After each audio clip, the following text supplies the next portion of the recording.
During the college entrance exam, I deliberately got every bonus question right, all just to make sure I'd be placed far away from the school beauty Ella. When we walked out of the exam hall, Ella's crew came at me with their usual mockery. Jack, Ella says she didn't do well. This afternoon you'd better turn in a blank paper, or you'll never get another chance to grovel at her feet. The whole group burst out laughing. I looked at Ella, her expression dripping with disgust, nodded and said, "Got it." But inside I thought, whoever wants to be her lapdog, go ahead, I'm done. I turned around and called our family butler right then and there, cut off every penny of support we'd been giving their family, and had them thrown out on the street. Ella called me 99 times in a fury. I didn't pick up a single one. Panicking now, are we? Where was all this energy before? In my past life, I was the son of the wealthiest man in the country, and yet I had groveled at the feet of my own family's driver's daughter. To marry her, I signed over the company my father had left me, right into her hands. She spent my money freely, while falling in love with someone else. She spoiled her boyfriend, rotten, treating him like her precious little pet, while she ran me like a servant. On her wedding day, I called her, asking to borrow a little money for medical treatment. She said coldly, "These years of you clinging to me have been nothing but a nightmare. Jack, do us all a favor and get yourself reborn." As I lay dying, I finally saw the woman holding me and understood. The elite heiress I had once rejected had been waiting for me all along. When I opened my eyes again, I found myself back in senior year of high school. That year I had dozed off, slumped over my desk, when Ella shook me awake. "Ryan's stomach is acting up. Go buy him some antacids, then grab lunch from the cafeteria. Load up on the meat, he's too skinny, he needs to eat more." Ryan was slouched at his desk, surrounded by a crowd fussing over him like he was royalty. Everyone was fawning over his stomachache, and of course, no one cared more than Ella. And I was Ella's brainless lapdog, dozing through class every day, spending every break fetching her food, buying her drinks, running her errands. Now that I knew I'd been reborn, looking at Ella's face only made me want to laugh. Who does she think she was, treating me like dirt? Seeing me just standing there, Ella snapped, "What are you spacing out for? Go and make it quick." She walked over to Ryan, and gently patted his back. Ryan glanced over at me, and said to Ella, "It's not right to send Jack, I'll go myself." "What's the big deal? He loves doing this stuff. If I didn't ask him he'd be upset, right Jack?" She looked at me. I forced a thin smile, said nothing and headed to the cafeteria. This time I lined up and got 2 full meals. A classmate nearby spotted me and let out a little laugh. "Fetching lunch for the queen again? She likes Ryan, you know, someone on her level, not a nobody like you," I asked flatly. "What do you mean a nobody?" They sneered. "You're a servant's son, riding to school with her every day and thinking you can actually marry her. Wake up, a guy as dumb and useless as you. You'll spend your life as her family's servant, doing her laundry, sweeping her floors, changing her kids' diapers." I let out a bitter laugh. "Ella told you I'm a servant's son? I had liked her, that was the only reason. I'd let her ride in my private car to school every single day. But somehow, in everyone else's eyes, Ella had become the wealthy heiress, and I had become the servant's son." Seeing me ask such a question, the other person rolls their eyes at me. "Whatever, just get her lunch back there before it goes cold." They laughed again. The people around me joined in, laughing at the lapdog, laughing at the fool who dared to dream. The bell rang. Jack walked out of the cafeteria. But I didn't go back to class. I sat down by the flower bed, and ate both meals myself. I couldn't even remember the last time I'd had a proper meal. Without money, decent food was out of the question. Every time, I'd wait until the market was closing, and pick through the vegetables others had left behind. Meat was nothing but a fantasy. Finishing both plates barely took the edge off the hunger. When I got back to class, the first bell had already rung. Ella looked up and snapped, "Why are you only just getting back? Where's the medicine?" "What medicine?" I looked at her flatly. Gone was every trace of the warmth I used to show her. Ella stared at me speechless. "The antacids for Ryan, I told you his stomach was hurting. Are you deaf? You can't even handle one simple thing?" I glanced at Ryan, who did look pale. "What exactly is Ryan to me? Why should I be buying him anything?" Ryan's family wasn't well off, but ever since he and Ella got close, she had been lavishing attention on him. Every time my father gave me something nice, Ella would take it straight to Ryan. Even the watch Ryan was wearing right now had been bought with my card by the two of them. Using my money, enjoying everything I had, and treating me like hired help. Ella said, "Jack, you want to make a scene? Keep this up and don't blame me for ignoring you. You'll be begging for my forgiveness soon enough." I stared at her, almost amused. "What exactly do I need your forgiveness for? What did I do wrong? When I dare to argue with Ella, everyone else looks over. Since when did he grow a spine?" Ella was caught off guard. She stared at me, thinking of all the times I'd come crawling to her. She warned, "Fine, then don't bother riding home with me this afternoon." I nodded. "Sure." I walked to my seat and sat down, as if her words barely registered. Just a casual, effortless agreement. Bree, who sat next to Ryan, stepped in immediately. "Excuse me, Jack, what is your problem? All you had to do was buy some medicine. You couldn't even do that. Can't you see Ryan isn't feeling well?" I gave her a cold look. "Then you go buy it." Bree fired back, full of righteous indignation. "That's your job. Why would I go? I have nothing to do with Ryan, so why is it my job?" Bree pointed at me. "You're Ella's family servant."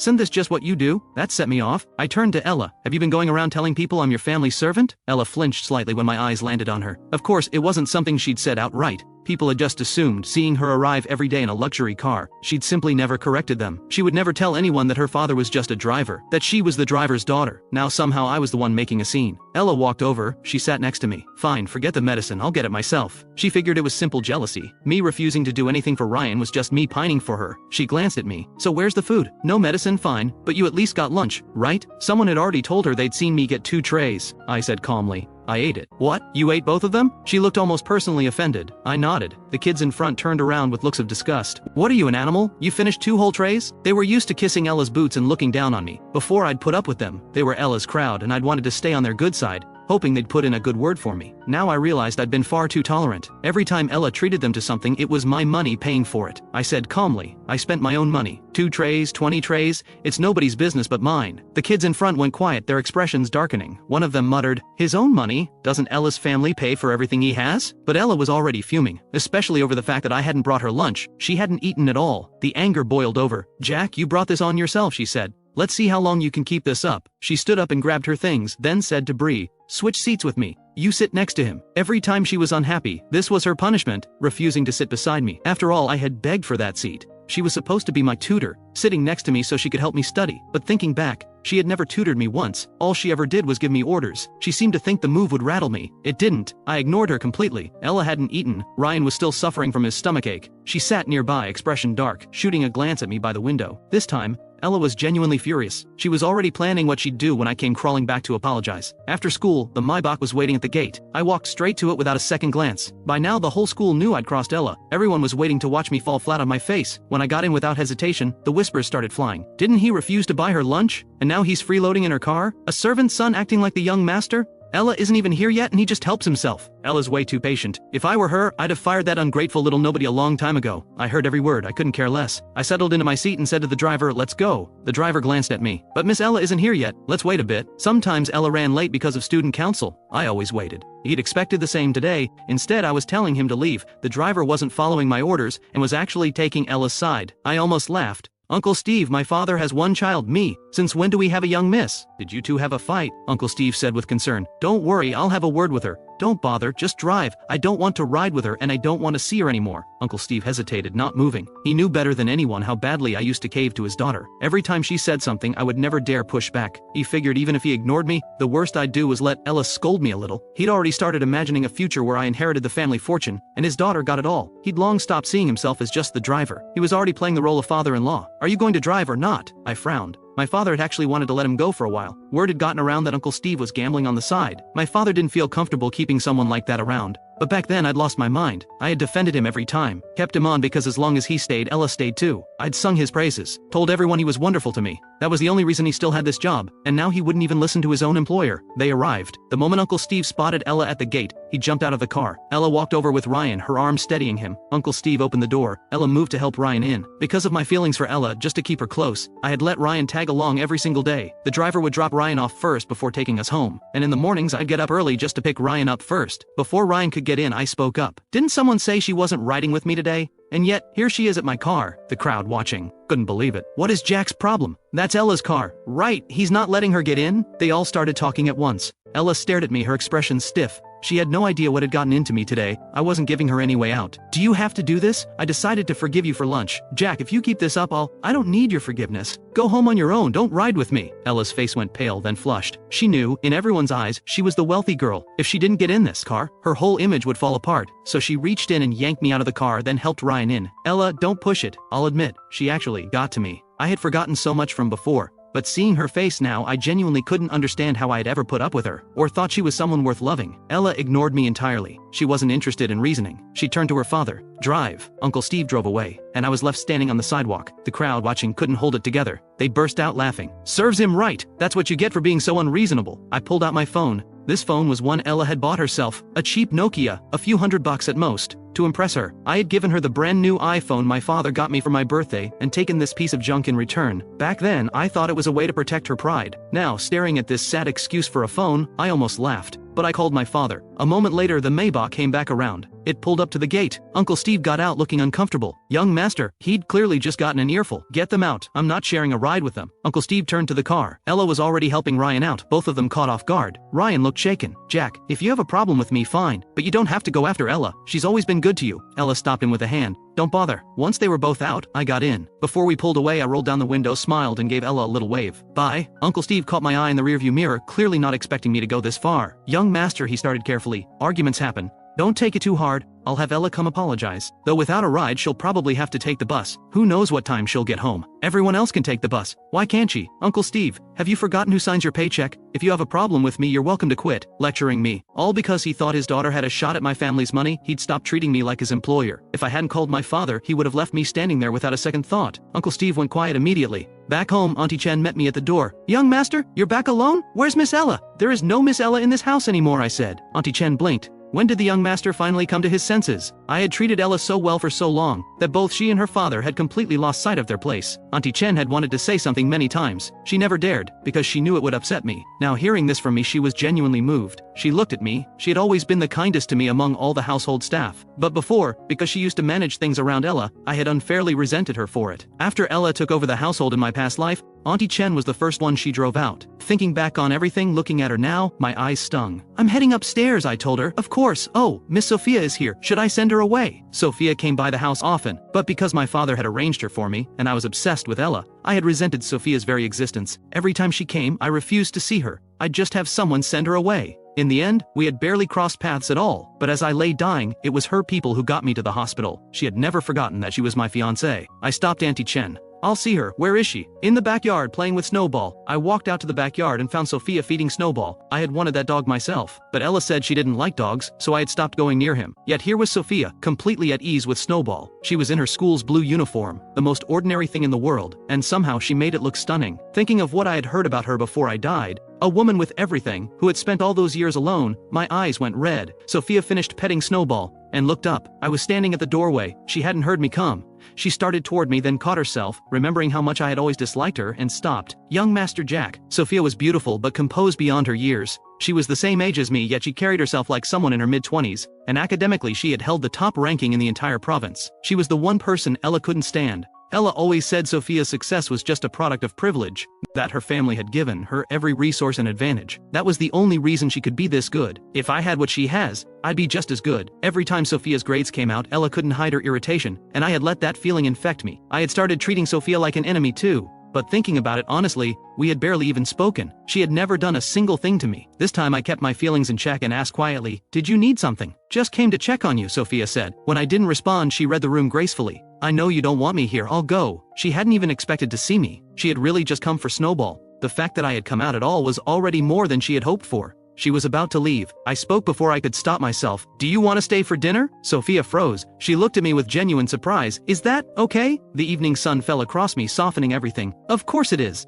Ella wasn't back yet. She was dropping Ryan off. In the past, I would have held dinner for her without question. Seeing me ready to eat this early, Auntie Chen was surprised. "Are we not waiting for Miss Ella?" "What for?" The household staff had grown so used to watching me revolve around Ella, that now that I'd stopped, they didn't know what to do with themselves. Auntie Chen didn't push further. "Of course, I'll get everything ready. Also, let Uncle Steve know he doesn't need to come in tomorrow. Or ever." Auntie Chen paused, then caught herself. It wasn't her place to ask. Understood. With Ella's father officially let go, I finally sat down in the dining room. Sophia had been sneaking glances at me. The moment I sat down, she quickly looked away. I hadn't expected her to be this flustered. It made me want to tease her a little. "Why won't you look at me? Am I that bad to look at? My grades might be terrible, but I'm not hard on the eyes. If Ella hadn't dragged me down the way she did, I would never have ended up the way I did." Sophia turned back to me, expression perfectly calm. "You're not, but if you looked closely." Her ears had gone completely red. I smiled. "By the way, I heard your grades are incredible." She wasn't used to me being warm with her. "They're all right," she said. "Do you know any good tutors? I could really use a recommendation." Counting on Ella was obviously no longer an option. This time around, I wasn't going to coast through life assuming my father would protect me forever. I had barely cracked a textbook in my past life. While I still had the chance, I was going to fix that.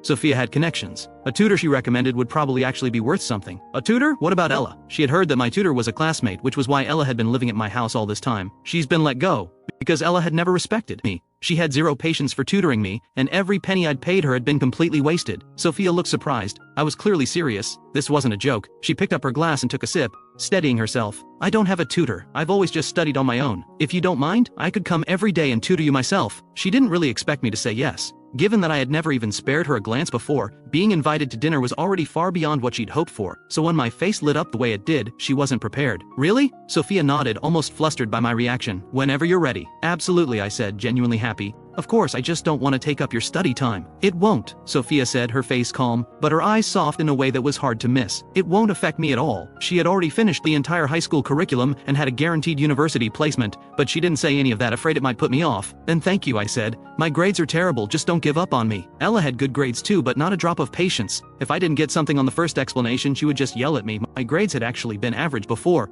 Under her tutoring, they had only gotten worse, and my confidence had gone with them. I won't, Sophia said. I'll come by after school then. The two of us sat there over dinner. Sophia was quiet. I picked up my chopsticks and set some food on her plate. Make yourself at home, no need to be polite. And it was right at that moment that Ella walked in, having just dropped Ryan off. She had already gotten the news about her father, and he had let her have it. She walked in to find me eating without her, every dish already touched. Her face went cold instantly. I glanced at her and kept eating. Ella had come to confront me about her father, but then she saw Sophia sitting there. Why is she here? She said, visibly annoyed. Before, I had kept my distance from every other girl just to keep Ella happy. Every time Sophia came by, I had turned her away without even looking at her, and now here she was, at my dinner table. She's my guest, I said. Do you have a problem with that? Ella sat down slowly, watching me. You invited her here just to get at me, didn't you? She had always hated Sophia. In every competition, as long as Sophia's name was at the top, first place was out of reach. Sophia sat quietly, saying nothing. I looked at Ella. You're overthinking it. Ella, you're not that important. There was a time when I thought she was my entire world, everything I had given in her direction, but given a second chance, all I felt when I looked at her was disgust. Loving someone like this had only ever dragged me under. If you think seeing me with another girl is going to upset you, Jack, you've really got the wrong idea about where we stand. I actually wish you'd get close to someone else, at least then you'd stop coming around bothering me.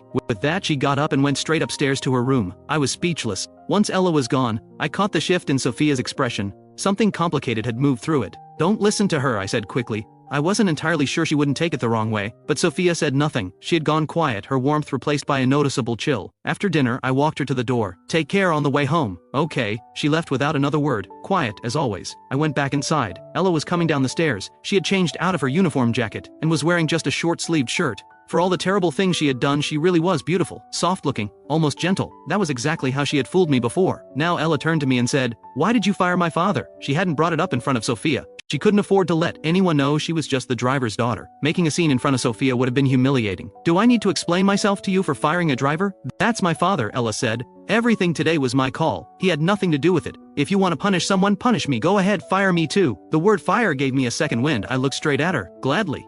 What did you just say? Ella stared at me. You've always thought I was stupid, haven't you? Fine, it's over. Pack your things and move out. I'll find a different tutor. Ever since you started tutoring me, my grades have only gotten worse. Frankly, you're not worth what I've been paying you. Ella thought I was bluffing. She couldn't believe I was actually going through with it. Your grades are bad because you can't keep up. I explained the same problem to Ryan once and he gets it immediately. And you? You're hopeless. That's on me for even trying. It's the same even if you switch to another teacher. No one can teach you more. The problem is you. She was still putting this on me. Get out of my house, Jack. Ella's brow furrowed. You're still a student. Focus on your studies. All you ever think about is chasing after me. No wonder your grades are a disaster. What are you even talking about? Ella let out a cold laugh. These little games of yours, you're just jealous that Ryan and I are close. You feel bad just because I don't want to be in a relationship with you. I just want to focus on school and get into a good university. Unlike you, even if you never studied a day in your life, your family's money would take care of everything. So don't expect anything from me. I stared at her. For a moment I was genuinely stunned. Then it hit me. Who said anything about being together? Ella, where does this confidence come from? Do you actually think I want to be with you? Without me, you are nothing. Ella just thought I was being stubborn.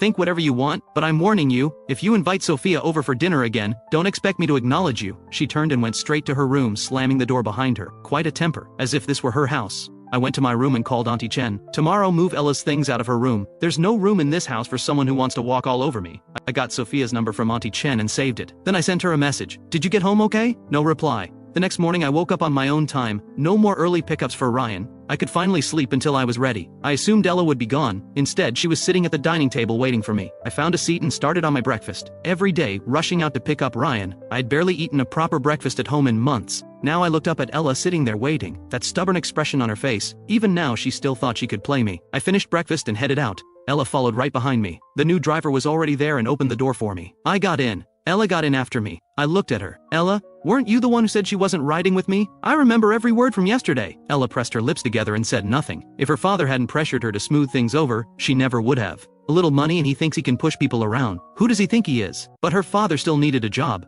I didn't waste any more time on her. Just told the driver to take us to school. I stepped out. Ella followed. We used to always arrive with Ryan. Today he had taken the bus. Seeing Ella, he jogged over. His eyes landed on me. Yesterday's scene had confused him. A servant's son, acting like that toward Ella? Seeing us arrive together, he asked, "You two made up?" I didn't bother with either of them. I walked straight inside. Ella watched me go, frowning as I didn't even pause for her. "There's nothing worth arguing about with him," she said to Ryan. Ryan shook his head. "Either way, letting a servant's son treat you like that, you're too patient." "People are talking, Ella. They're saying Jack is the real young master." "Ignore them," Ella said. "My father and Jack have a good relationship. He asked me to look out for Jack. I can't just abandon him." That made sense. If it was for her father's sake. Ryan relaxed slightly. I got to class. Bree was already there, blocking my seat. "Move," I said. Bree looked up at me. "You've got some nerve. Yesterday you just left Ella and Ryan stranded at the gate and had the driver take off." I looked at her and laughed softly. "My car, my right. Who are you again?" My confidence caught everyone off guard. "Are you saying that Maybach is yours?" "What else would it be?" I said flatly. Bree let out a short laugh. "Please, we all know exactly who you are, Jack. You think you can play the young master here? Really? Word is that driver is your dad. Your whole family works for the Jungs. Ella's just too kind to make a fuss. Otherwise she'd have thrown you out ages ago. Don't push your luck." Bree was close with Ryan, who was always around Ella. When she said it like that, people believed her. Ella and Ryan appeared at the classroom door. Ella's expression was tight.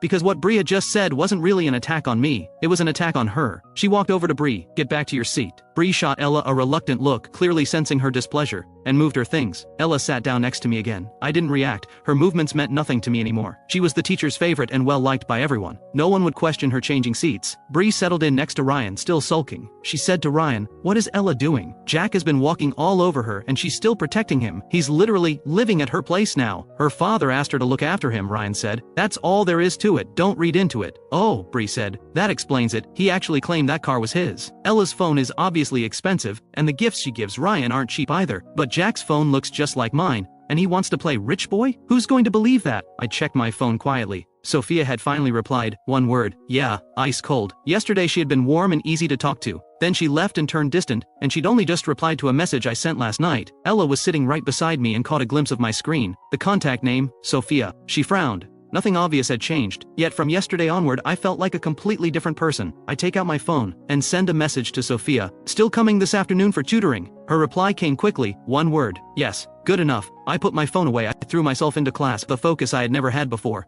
At lunch Ryan came over to get Ella. She glanced at me automatically. "Aren't you going to eat?"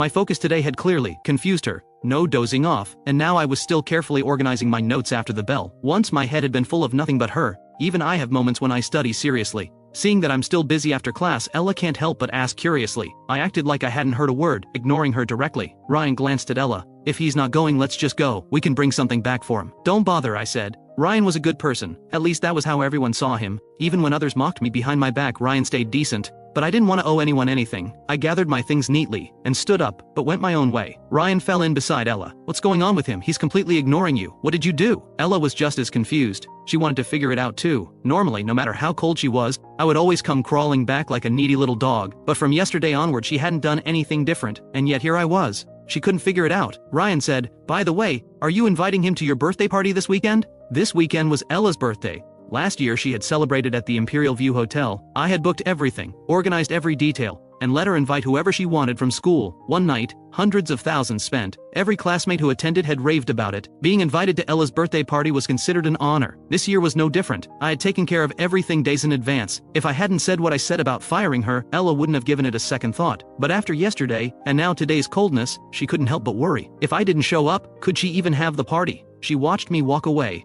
and told herself to calm down. Don't overthink it. He'll show up, he always does. He would never skip my birthday. Maybe this whole cold act is his way of building up to a surprise. She relaxed slightly. "He'll be there," she told Ryan. "Yeah," Ryan agreed. He's never missed one. That afternoon, Ella and Ryan had rehearsals for a school event. I didn't wait. I went straight home. Sophia was already there. When I walked in, she and Snowball both came to meet me. Seeing her there, I smiled. Maybe it was the bond we had shared in another life. But every time I saw her now, it felt like something rare and worth holding on to. Sophia blinked at my smile. She was used to the cold, indifferent version of me. All this warmth lately kept catching her off guard. She couldn't quite hold my gaze. I said with a smile, "You're early. Let's head to the study." I led her upstairs. I ran into a lot of things in class today that didn't make sense to me. I was hoping you could help. We sat down in the study. That seat beside me had always been Ella's. But even if she sits here, she never teaches me seriously. She would have said I was the one wasting her time. Sophia sat beside me and pulled out 2 practice tests. She wanted to gauge where I was starting from. I worked through them carefully and handed them over. Sophia looked them over in silence. I shifted uncomfortably. Sorry, I really am hopeless. It's not your fault, Sophia said. Your approach to studying just needs work. Let me start with the basics, is that okay? I nodded. When Sophia is teaching, she keeps her head down the whole time, never looks at me and lectures very earnestly, but her explanations were clearer than anything I had ever heard.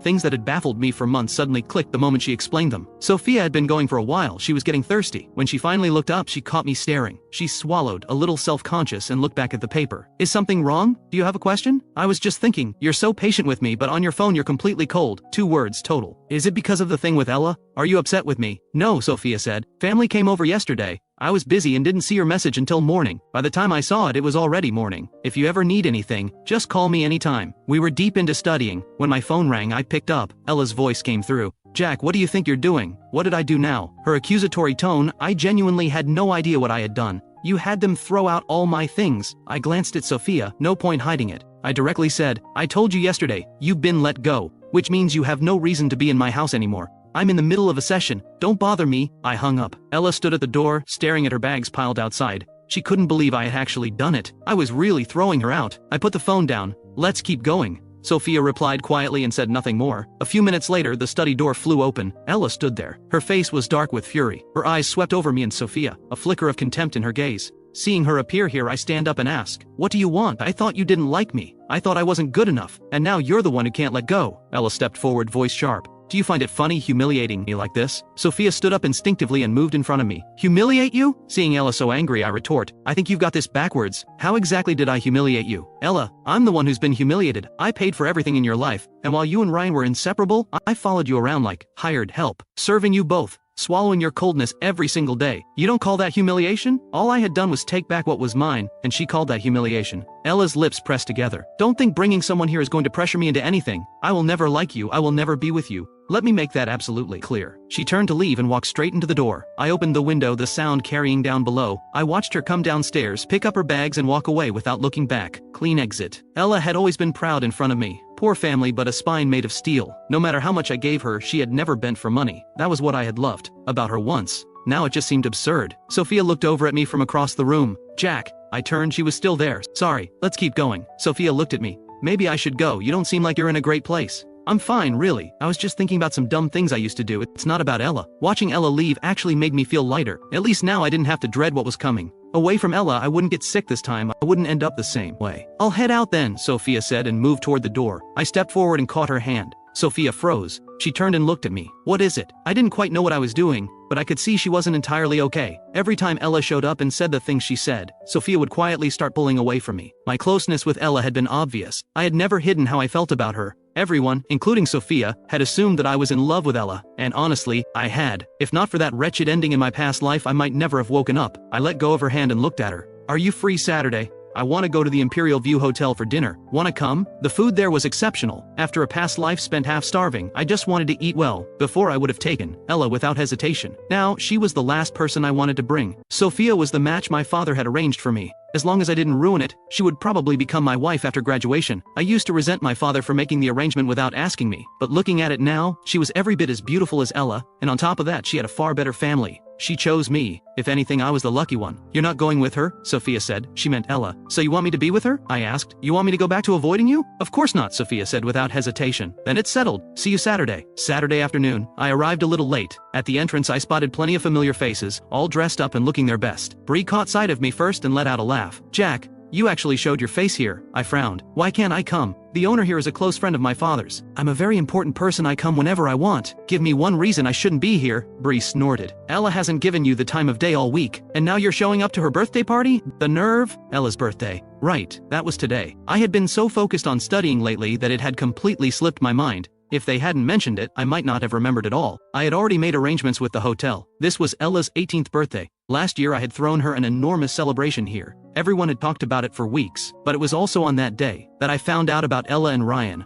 I had confronted her, and she had been completely unapologetic. Ryan and I like each other, why shouldn't we be together? Jack, can you stop sticking your nose in my life? I'd stopped talking to her in a rage. We were at a standoff for 2 whole days, and then I had broken first and apologized. From that birthday onward, the two of them had gotten bolder, right in front of my face. Eventually I'd begged her to be with me, and to get her to marry me. I had even gone so far as to sign away the company my father had left me. What a fool, standing here now watching the crowd enjoy themselves. I had no interest in any of them. All of this had been arranged by me. All of it charged to me. And now that I'd cut Ella off, she had still brought everyone here to spend freely. I was genuinely curious how she planned to handle the bill. I ignored the jeers and walked straight to the elevator. My table with Sophia was already reserved. I wondered if she had arrived. The elevator opened. Ella was right there, deep in conversation with Ryan, until she saw me. Her eyes locked onto me immediately. She smiled. I knew you'd show up, and here you are. She walked toward me with a trace of smugness. Didn't you say you weren't coming?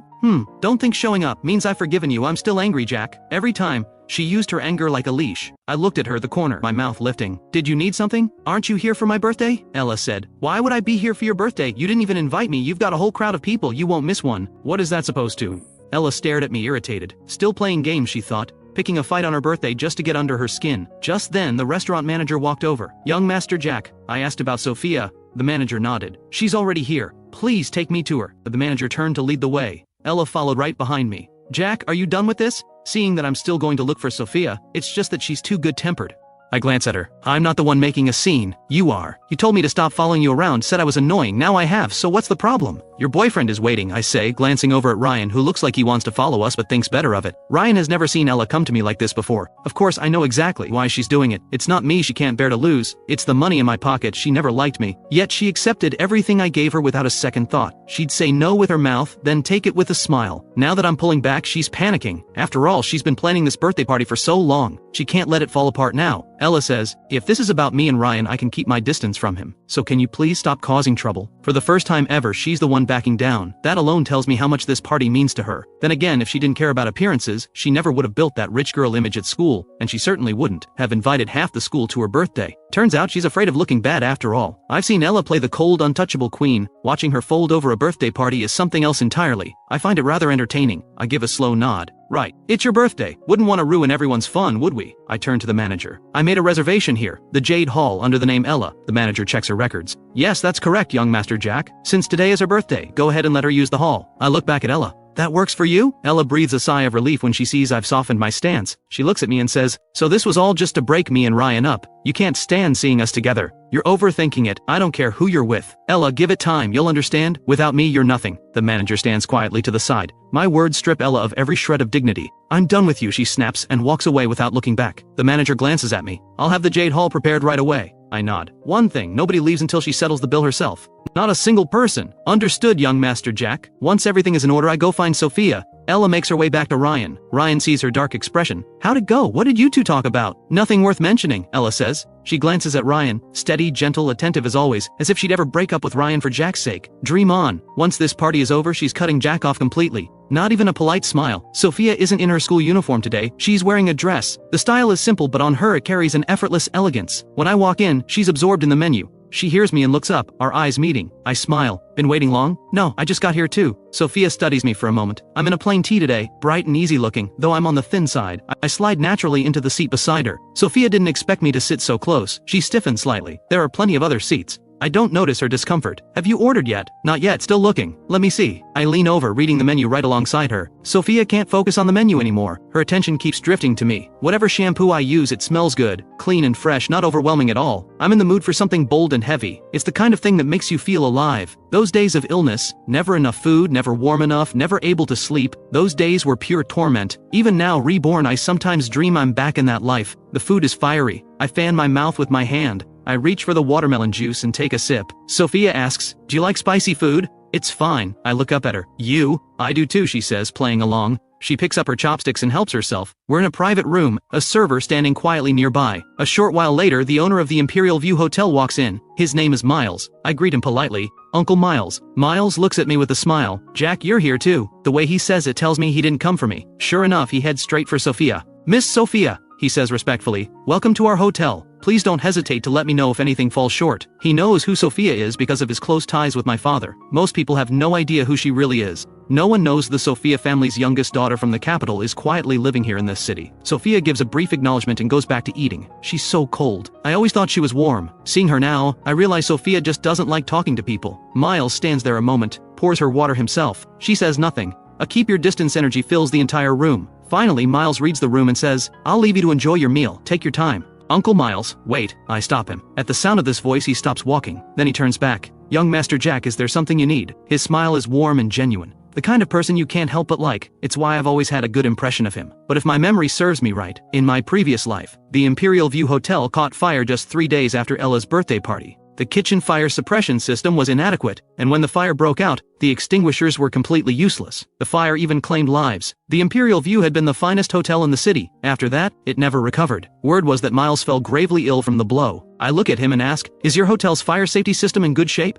Miles looks at me, caught off guard. That's an unexpected question, young Master Jack. Just a feeling. Might be worth having someone take a proper look, especially the kitchen. Rest assured, Miles says. Our fire safety is top-notch. We take full responsibility for our guests. I hold his gaze. Uncle Miles, why not go check yourself? My persistence draws a flicker of displeasure across his face. He fixes me with a look. What exactly are you implying, young Master Jack? You don't trust my word? Your father and I are old friends. He knows exactly what kind of man I am. I run an honest business. This feels like a personal slight. I'm close in age to his son. In his eyes, I'm just a kid who doesn't know better. Sophia speaks. If he says so, it wouldn't hurt to take a look. Since Miles walked in, she hasn't said a single word to him. She gives brief answers when he speaks to her, and yet even now those few words carry weight. Miles respects her enough to comply. Alright, I'll go right now. Sophia is utterly composed, and her background speaks for itself. She's close to my age, yet somehow her words carry a weight mine simply don't. After Miles leaves, I look at Sophia in surprise. Why did you help me? I ask because I know what's coming, but from Sophia's perspective she should have no reason to believe any of it. Sophia looks at me. You spoke up. Of course I'd back you. What if I was just making it up? So what? Sophia says. Even if it's nothing, all it costs him is a walk to the kitchen. She says it all so calmly. But watching her, I feel something warm rise inside me, like being truly believed by someone. I think back to the day of my diagnosis. No one wanted to believe I was a victim. They all said it was my own recklessness. If I had been reckless, I'd have accepted it. Everyone pointed fingers. Everyone looked at me with disgust. In time, even I started to hate myself. But it was Ella who had arranged it. Someone had deliberately used a contaminated needle on me at her instruction, all so she could have an excuse to refuse the marriage.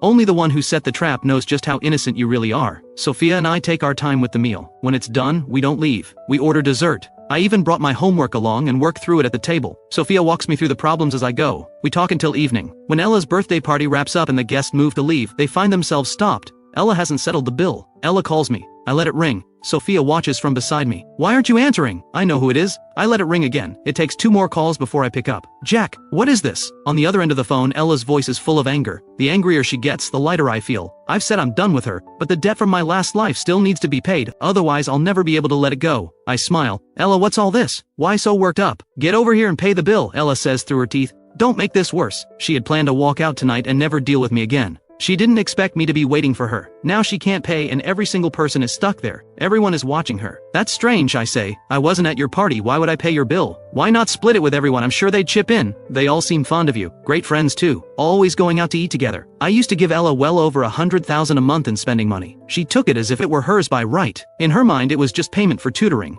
All perfectly fair. She was generous with it too, always treating people to meals. Everyone thought she was loaded and flocked to her accordingly, but every coin of it was mine. Ella says, Jack, does it really have to be like this? What do you want from me? Just tell me what it takes for you to come pay. Well, I say, if you're asking someone for a favor, you ought to sound like it, don't you think? I hear her exhale sharply on the other end. I'm not her lapdog anymore. Of course she's furious. I smile. Not willing? Alright then, I'm hanging up. Please. Ella grits the word out, knuckles tight around her phone. The hotel staff has them all held at the door. There's no way out. I hang up and get to my feet. I'll be right back, I tell Sophia. I make my way to the Jade Hall. The classmates from the party are all still inside. None of them have been able to leave. Every pair of eyes is on Ella, waiting for her to pay. The atmosphere is painfully awkward. Ella has nowhere to go. She stands there under everyone's gaze, with no way out. The moment I walk in, the manager approaches. Young Master Jack, she says politely. I look around at the crowd, all dressed up and looking their best. This afternoon they look down at me. Now that same crowd can't even afford to walk out the door. Nothing more humbling than being trapped with an unpaid bill. I smile. What's going on? Isn't this supposed to be a birthday party? Nobody looks very happy. I take a deliberate look at Ella. Her expression is darker than anyone else's.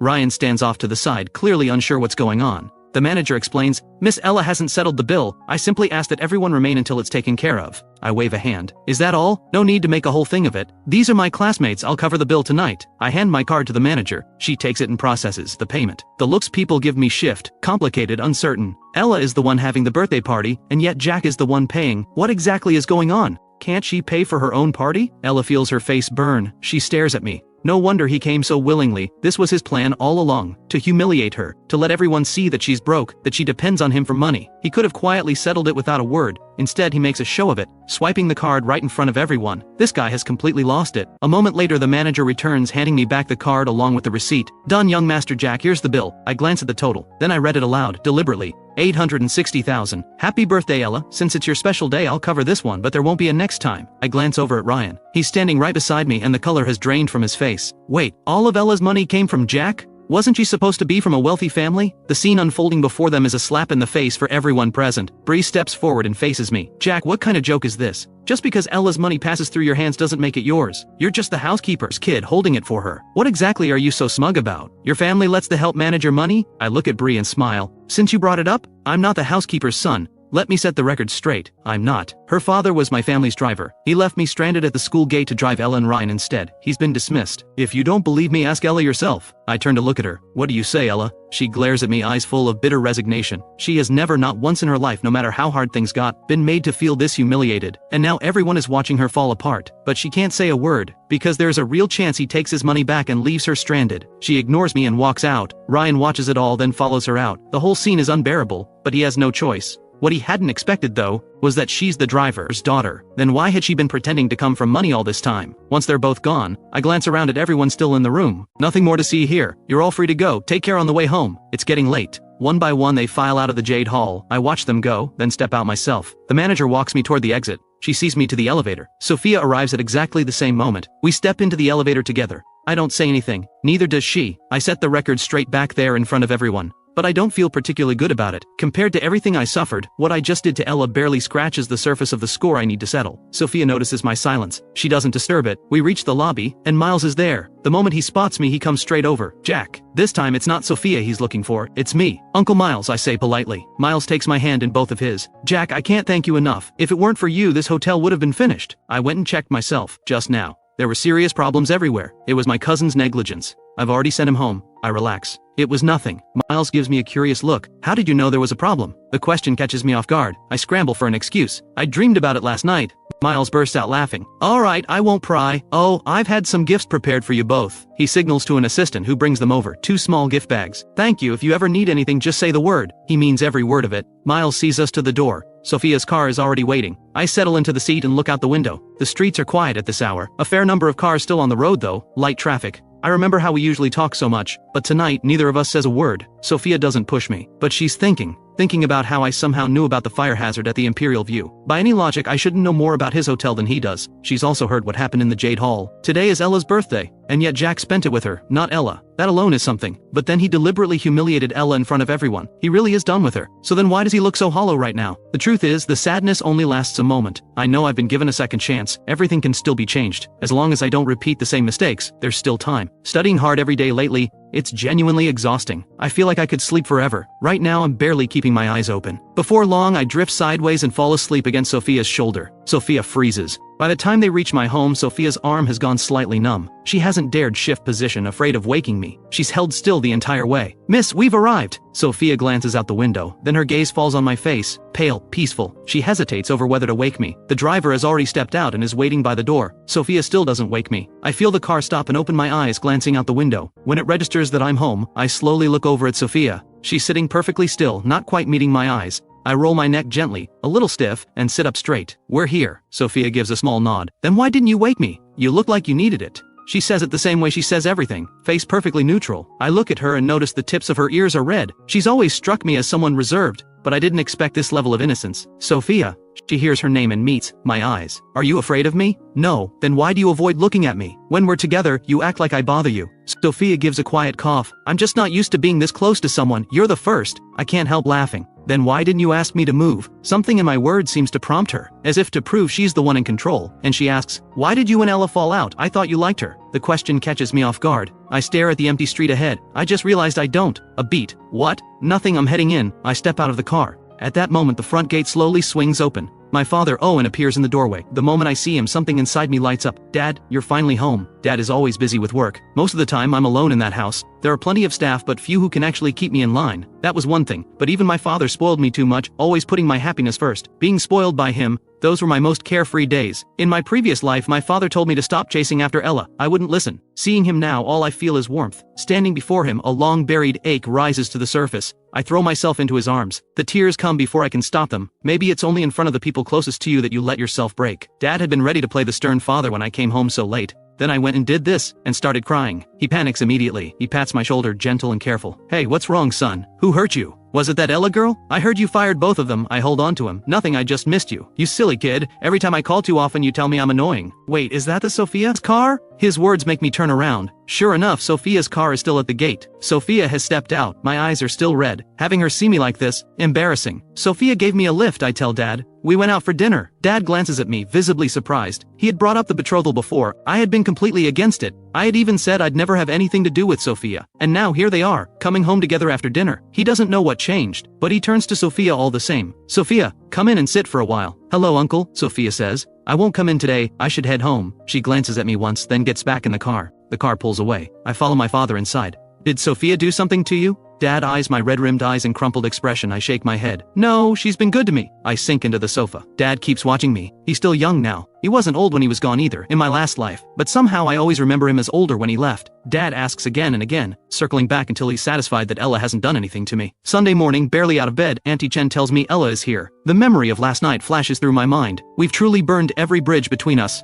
Ella should know by now. I'm not going to indulge her anymore. And yet here she is. I come downstairs to find it's not just Ella. Her father is here too. Uncle Steve is seated on the sofa speaking to my father. Mr. Owen, it's all Ella's fault. She doesn't know how to behave. I've given her a good talking to. She won't give Jack any more trouble. My father's brow creases. And since when do you address my son by name? Dad has never liked either of them. The only reason he's tolerated them this long is fear of pushing me away. Uncle Steve realizes his mistake and scrambles to apologize. Young Master Jack, of course. The moment he sees me on the stairs, his eyes snap toward me. Good morning, young Master Jack. I've brought Ella here today to offer her apologies. I look over at Ella. She's seated there, expression dark, saying nothing. Apologies? I don't believe that for a second. Her face couldn't make her resentment any clearer. She's still fuming over last night. There is no way she's here to apologize. Uncle Steve, what are you talking about? I say. Ella hasn't done anything to me, no apology needed. But I heard you let her go. When he himself was fired, he hadn't been half this anxious. His monthly wage wasn't much, and the hours were long. But Ella was different. She barely had to tutor me, and the money she received was substantial. And who knew, maybe one day the entire Jiang family fortune would have ended up hers. Now that things have fallen apart, of course he can't accept it. Over the years she tutored me. My grades only got worse. Besides, Ella herself said she couldn't do the job, that I was too dull to teach, so I did her the favor of letting her go. There's no conflict between us. She hasn't done anything wrong. Really, an apology isn't necessary. Dad gives me a sideways look. My expression is completely calm. Before I had insisted on having Ella around, insisted she tutor me. Dad had no choice but to go along with it. Now I've let her go entirely. Dad is surprised and quietly moved. His son has finally grown up. I have class to prepare for and I need to eat. Dad has someone see them out. After breakfast I head outside. The driver is already waiting in the courtyard. I get in. The car pulls out of the gate. I see Ella still standing outside, her father beside her. Gone is the soft-spoken man from inside. Uncle Steve raises his hand and strikes her across the face. I know Ella's story. Her father is a compulsive gambler. Her mother couldn't take it and left, abandoning Ella without a second thought. All these years she's lived with her father, borrowing money from relatives just to stay in school. As she got older she started finding her own way. Under those circumstances to still excel academically, top of the school every single time. I admired her for it. I gave her everything. My care, my attention, the best of what I had, because I wanted her life to be easier. But while I was aching for her, she never gave me a second thought. To her, I was a bank. The person she actually cared for wasn't me. I look away and head straight to school. After everything that happened yesterday, the way people treat me has noticeably softened. Classmates start coming up to talk. Jack, is your family really that wealthy? So all of Ella's money came from you? We always thought she was from a rich family. You all know now, don't you? Young Master Jack, what about me? I promise I'm way more agreeable than Ella. I look at the girl in front of me. A laugh escapes before I can stop it. Just then, Ella walks in. She catches the girl's words and lets out a cold laugh. Dream on. He'd have to actually want you first. He's already got his eye on someone new. Get in line. New target? Everyone turns at Ella's words. Someone new? Who could possibly top Ella? Is there even anyone at this school who comes close? Hard to imagine. She may no longer have the rich girl image, but Ella's academic record is exceptional, and she's undeniably beautiful. Everyone agrees she's going places. Ella doesn't bother answering the crowd. she just turns her gaze to me. You spent all this time as my lapdog. Just because I wouldn't date you, you turned on me like this? Jack, no matter what you do, I will never like you. You're a poor student who thinks family money buys him the world. You're not even worth a fraction of Ryan. Ella's words remind everyone of my academic record. Dead last in the rankings. Not only was I her lapdog, I'm a complete deadweight too. Before I can respond, Ella brings up last night's party. You were the one who pushed me to invite everyone. I didn't even want to go. And then you deliberately humiliated everyone there. Is that what money means to you? Something to toy with people's dignity? And don't twist the facts. Don't go around saying you were supporting me. That money was payment for tutoring, nothing more. I won't take another cent from you, but don't expect any help from me either. With that, Ella switches seats without another glance in my direction. Every part of her posture says she wants nothing to do with me. There she goes again, rebuilding the cool, untouchable scholar image. Classic Ella. I haven't forgotten the way she came to me last night asking for help. When I saw her father hit her this morning, I felt a flicker of pity. Now I think he didn't hit her hard enough. I'm not going to let this slide. Tutoring? I say. Ella, you've got some nerve bringing that up.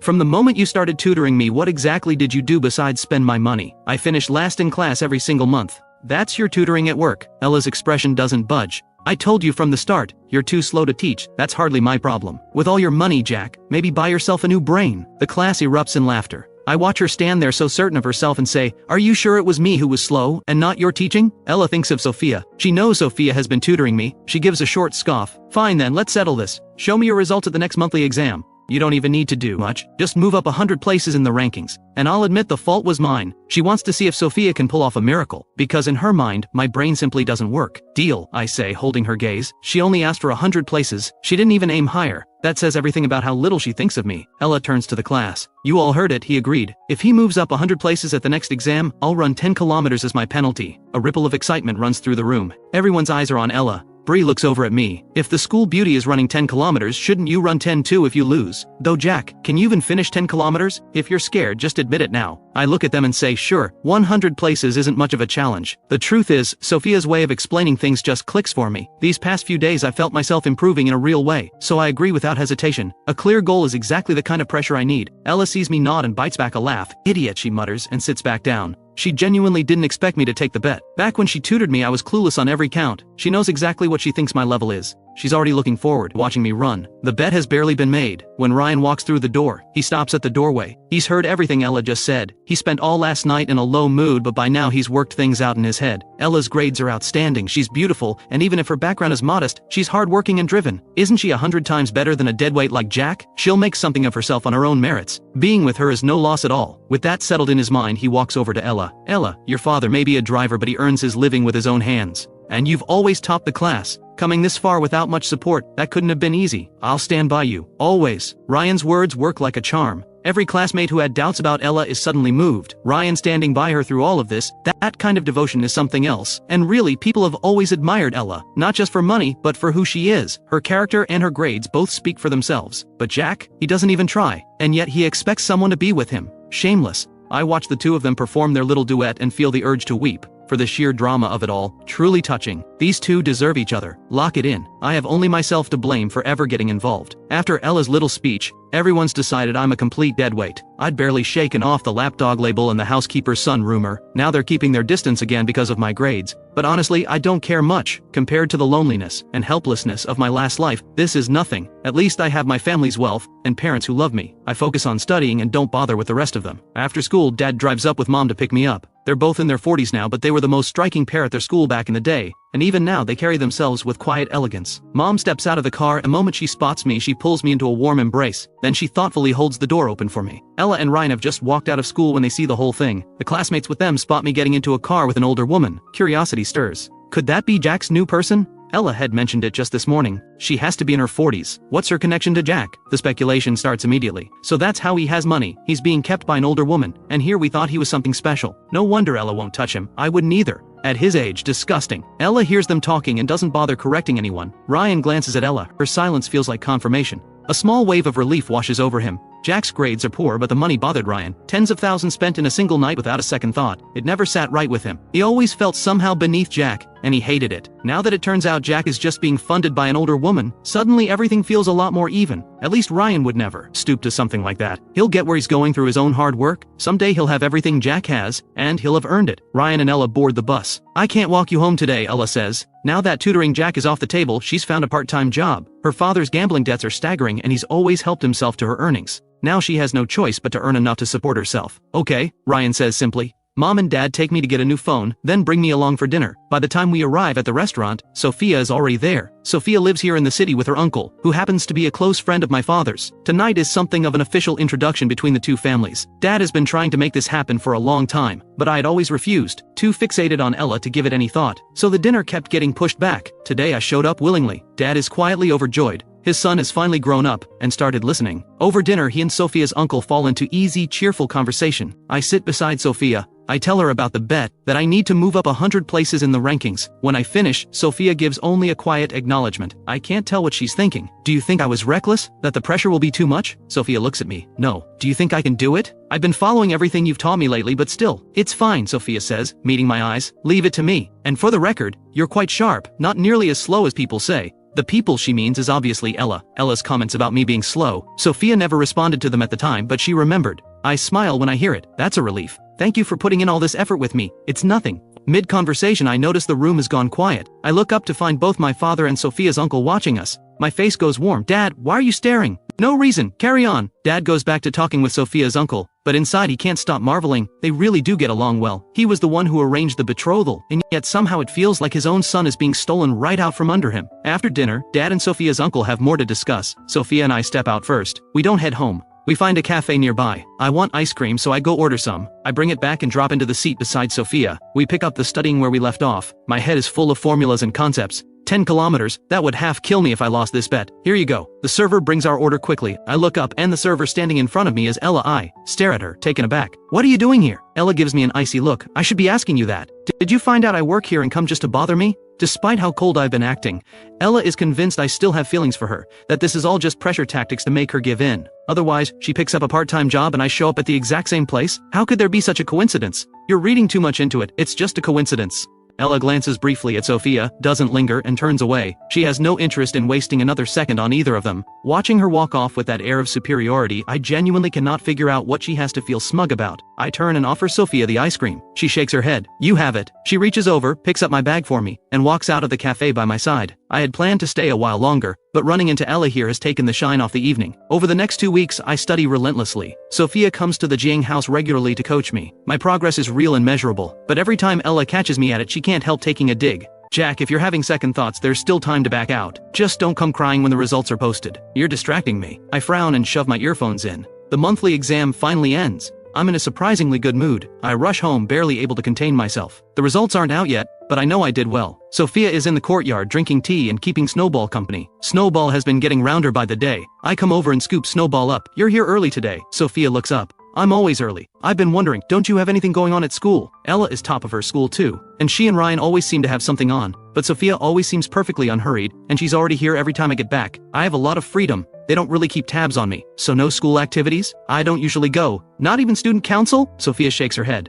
"I'll join the occasional competition, but not often." "Why not?" "It's not interesting, and the teachers worry it's not a fair fight. It can discourage the other students." "But I've heard you do compete." "Sometimes." "The same competitions Ella enters. She mentioned you're always there and that you've beaten her to first place more than once. She really can't stand you for it." Sophia picks up her cup and takes a quiet sip. When Ella is competing, she generally makes sure to show up. I'm burning to know how I did, so I go over the answers with Sophia right there in the courtyard. Most of them are correct. My mood lifts even further. When results day comes, the homeroom teacher walks in and runs through the usual praise for Ella and Ryan. First and second place again, as expected. Then the teacher pauses. "There's one more student I want to recognize. Jack." I sit up straight immediately. Ella glances over at me, eyes full of sarcasm. The teacher continues. "Jack's results this time are impressive. He's been at the bottom of the rankings for a long time, but this exam marks a significant leap. He's now in the top 200 of the entire grade. If he keeps this up, he'll do very well in the college entrance exam." Top 200. The whole class stares. Even Ella freezes. She expected me to scrape together 100 places. Getting into the top 200 was never part of the calculation. Honestly, I didn't dare hope for this either. Maybe it's because I suffered so much in my last life that I no longer have any interest in wasting this one. I've been paying attention in ways I never did before. Every day, I listen carefully in class, then go over everything with Sophia afterward. She has a gift for teaching. Problems that once seemed impossible become almost straightforward when she explains them. Effort, it turns out, does pay off. Are you sure, teacher?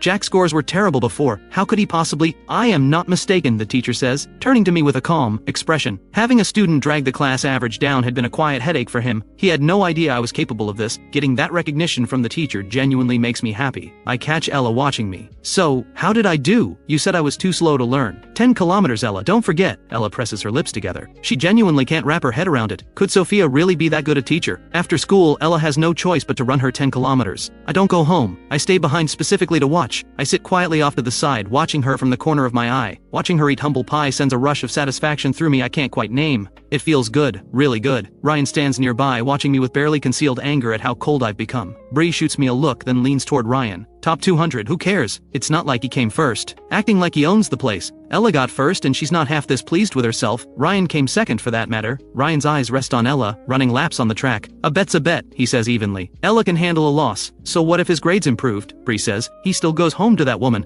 The whole thing makes me sick. Stop spreading rumors about people, Ryan says. Ryan, you're just too decent. Bree gives his shoulder a light pat. By the time Ella finishes her 10 kilometers, the sky is nearly dark. She walks back drenched in sweat and looks at me. Happy now? I nod. Good effort. Feel free to bet against me again anytime. I get to my feet and walk out of the school grounds feeling lighter than I have in a long time. The moment Ella watched my figure leave, I felt extremely happy. And I even took small, skipping steps from time to time. The image she has of me is still a lovesick lapdog. But right now I can't even be bothered to glance back. She thinks about Jack and Sophia. Is he actually going to end up with her? They're equally matched in background. If he really does end up with Sophia, the moment that thought surfaces, Ella feels something she doesn't expect, a gnawing irritation, like something that was hers has been taken. Ella. Ryan notices her staring after me and speaks up. You must be exhausted. Here, drink some water. He holds out a bottle of water. Ella takes it. Thank you. She's always perfectly polite with Ryan. You worked hard, Ryan says. Though it is strange, Jack's scores have always been terrible. For him to jump this much all of a sudden, you don't think he cheated. Bree jumps in. That's exactly what I think. He cheated just to make Ella lose. Otherwise, how do you explain it? She tutored him every day and his grades were still awful. Then suddenly this.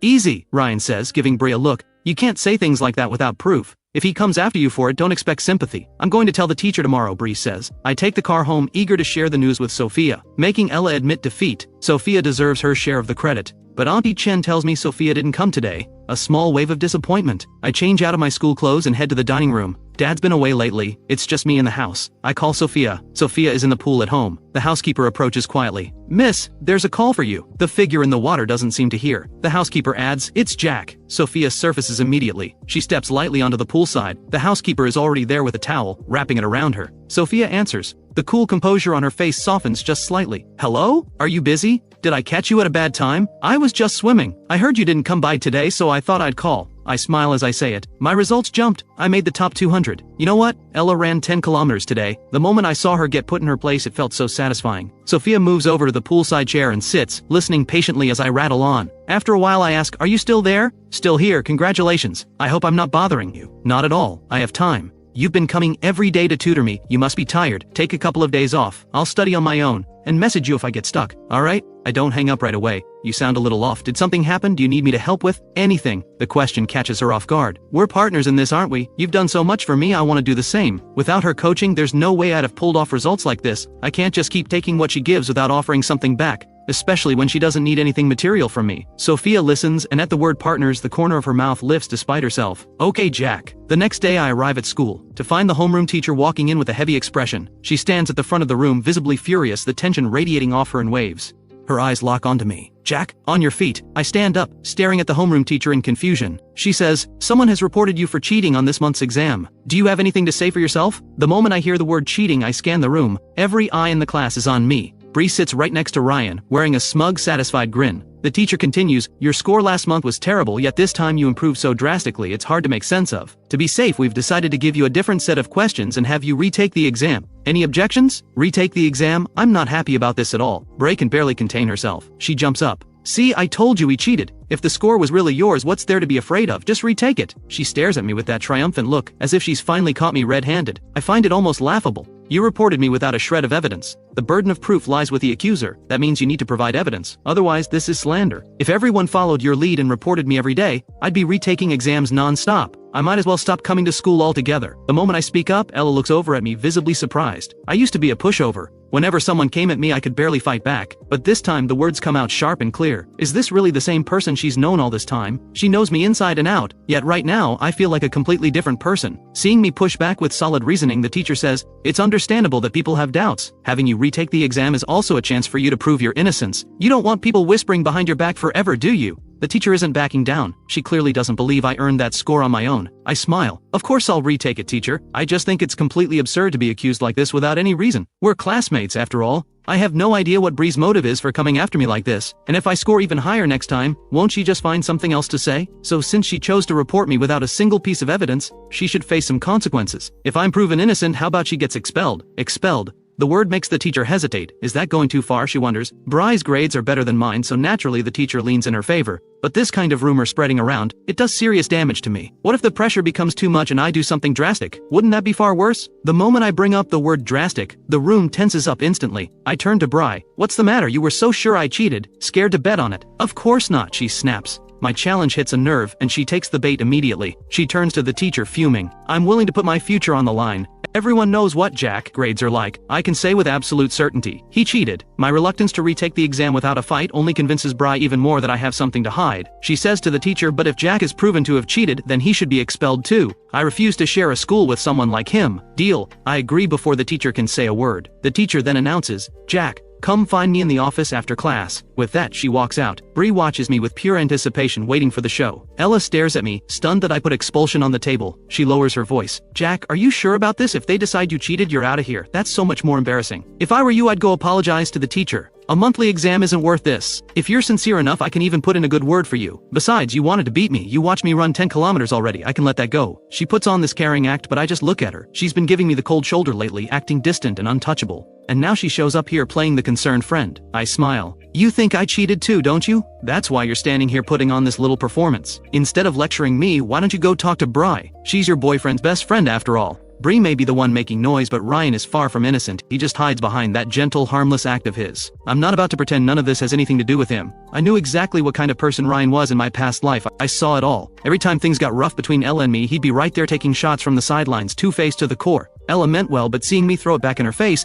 her expression turns cold. "I'm doing this for your own good, can't you see that? For my own good?" I look her over with curiosity. "What's wrong? Waiting tables not working out? Coming back to live off me again?" At the mention of living off me, Ella's face darkens. She says nothing, jaw tight. Things haven't been going well at her part-time job lately. Her schoolwork already keeps her stretched thin, and student council piles on even more. She doesn't get home until late every night, and the pay barely covers anything. I spoiled her into a lifestyle she can't sustain on her own. Now she's finding out just how brutal it is to go from luxury to nothing, and especially because of me, she figured I was just throwing a rich boy tantrum, making her life difficult for a few days. But now something feels off. I've stopped chasing after her completely. No matter how badly she treated me before, I always came crawling back. She just stays silent, no comeback. I smile. "Are you still waiting for me to throw a fit for a few days and then come crawling back to make it up to you? I actually get it. I was used to spending freely too. After I was thrown out with nothing to my name, those days left a mark I can't forget. If you've always lived tight, maybe it's bearable. But when you've known nothing but comfort and then it's all stripped away, the pain is something else entirely. Back then I'd lie in bed every night, just dreaming that Ella would suddenly come to her senses, realize I was innocent and come find me, that she'd take me back. But I waited and never saw it. Not until the day I died.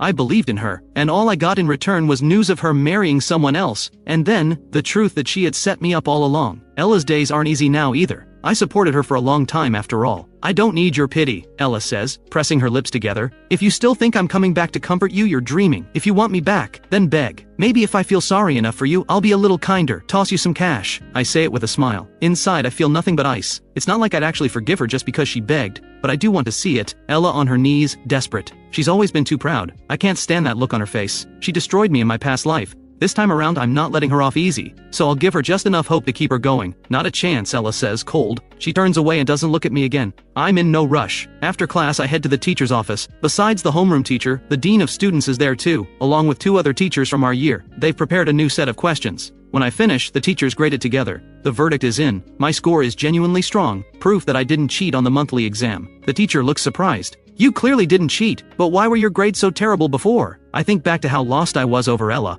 I was immature. I didn't take my studies seriously. Recently, we got a new tutor at home and the results have been pretty clear. Maybe only those who've truly left school behind can understand how precious this time really is. School is one of the few places where effort actually gets rewarded. Step outside those gates, and the world shows you just how brutal it can be. I return to the classroom. The homeroom teacher and the dean come in together to announce the result. Once it's confirmed I didn't cheat, Bry's face falls into pure panic. How is that possible? How did he not cheat? The teacher's expression is stone cold. The attitude in this class has become a real problem. Classmates should be lifting each other up. Jumping to conclusions about someone who's improved is the worst kind of blow you can deal them. I hope everyone takes this as a lesson. I look at Bry. You said you'd leave if I was proven innocent. You're not going back on that, are you? Bree stammers.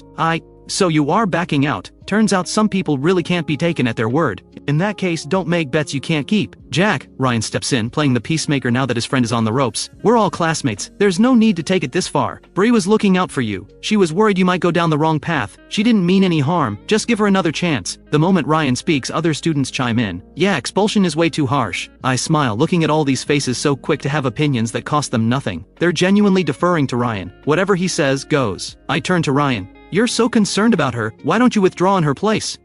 Ryan's lips tighten, eyes fixed on me, and within moments his eyes begin to well up, as if I'm the one bullying him. The rest of the class immediately turns on me. Bry's the one who went after you, not Ryan. Why are you dragging Ryan into this?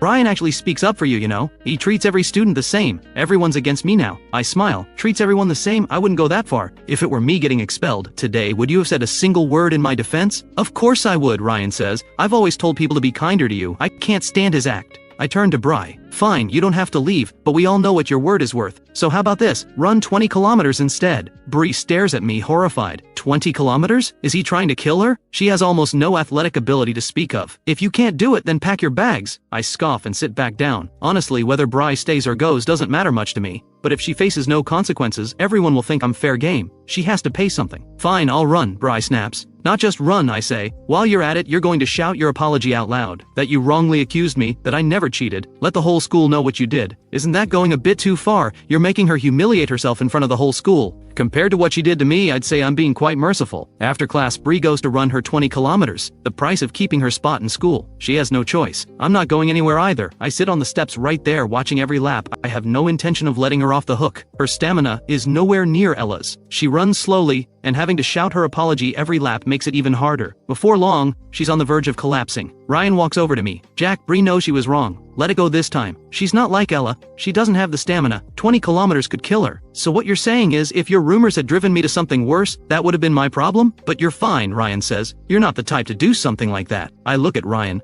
The afternoon light hits him from behind, leaving his face half in shadow, impossible to read. That faint air of superiority. I remember, right before I died, Ryan called me specifically to rub it in. Whether he had a hand in what Ella did, I'm still not sure. But he knew. He knew everything. Together they pushed me to my death. And now he has the nerve to stand here and call me out of line. You've got some nerve. How long are you planning to keep up that harmless nice guy routine? You really think I'm going to fall in line like everyone else? Hanging on your every word? If you've got a problem with it, go run in her place. Otherwise, stop talking. Seeing Ryan take the hit, Ella steps in. Jack, that's enough. Ryan was just trying to warn you. If something goes wrong, that's on you. I look up at her. What's this? Saving your hero. Ryan glances at Ella, sees how upset she looks, and sets aside whatever's been bothering him about her home situation. He turns to me. Jack, you hate me and you go after my friends. Is this about Ella? If you think I took her from you, fine, take her back. Ryan, Ella says sharply, don't say that. I have absolutely no feelings for him. Ella rushes to reassure Ryan, the two of them so devoted, so perfectly matched, and I'm left looking like the bitter scheming third wheel. I laugh. Keep her, Ella. I don't do recycling. Before Ella can respond, I continue.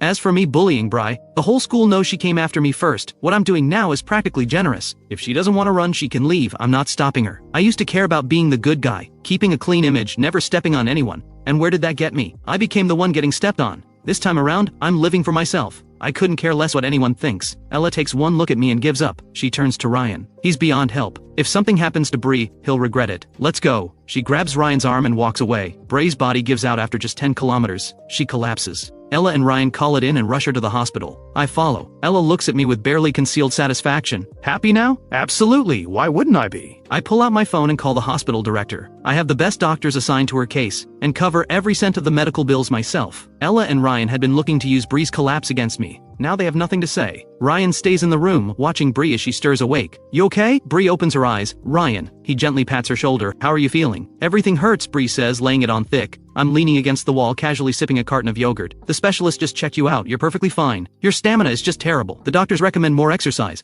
Tomorrow at school, don't forget to finish the remaining 10 kilometers. Bree's eyes go wide. She just collapsed and he's still thinking about those 10 kilometers. Is he actually evil? Are you trying to kill me? Relax, you won't die, I say. If you pass out again, the whole hospital's team of specialists will be right there for you. Bree's face flushes red with fury. I raise an eyebrow, my voice perfectly calm. What's the matter? Thinking about backing out? You could always just withdraw instead. Stop pushing it. I hear your parents both work at Shengda Group, I say. Bree's eyes go wide. He knows, her family. You investigated me. So what? Bree clenches her fists. I'll finish the run tomorrow. Good. The medical bills are already taken care of, and just so you know, as long as those 10 kilometers aren't done, even if you drop dead, I'll have the doctors bring you back. I walk out of the room. Ella watches me leave, that cold expression on my face making her frown. Bree turns out to be fine. After an IV drip and some rest, Ryan and Ella take her home. I'm not idle either. Back home, I photograph the payment receipt and the medical report and post them both to the class group chat. I've seen enough setups in my time. I'm not giving anyone ammunition to use against me. Only after all of that I finally lie down. The next day, Bree dutifully runs her remaining 10 kilometers. After everything, she doesn't dare act up in front of me the way she used to. Whatever resentment she holds, she keeps it to herself. No more pointing fingers at me to my face. The other students start looking at me differently too, with a new edge of caution. Everyone saw what happened to the last person who crossed me, and on top of that, he's loaded. Cross him, and he'll even foot your hospital bill. They've stopped calling me a simp,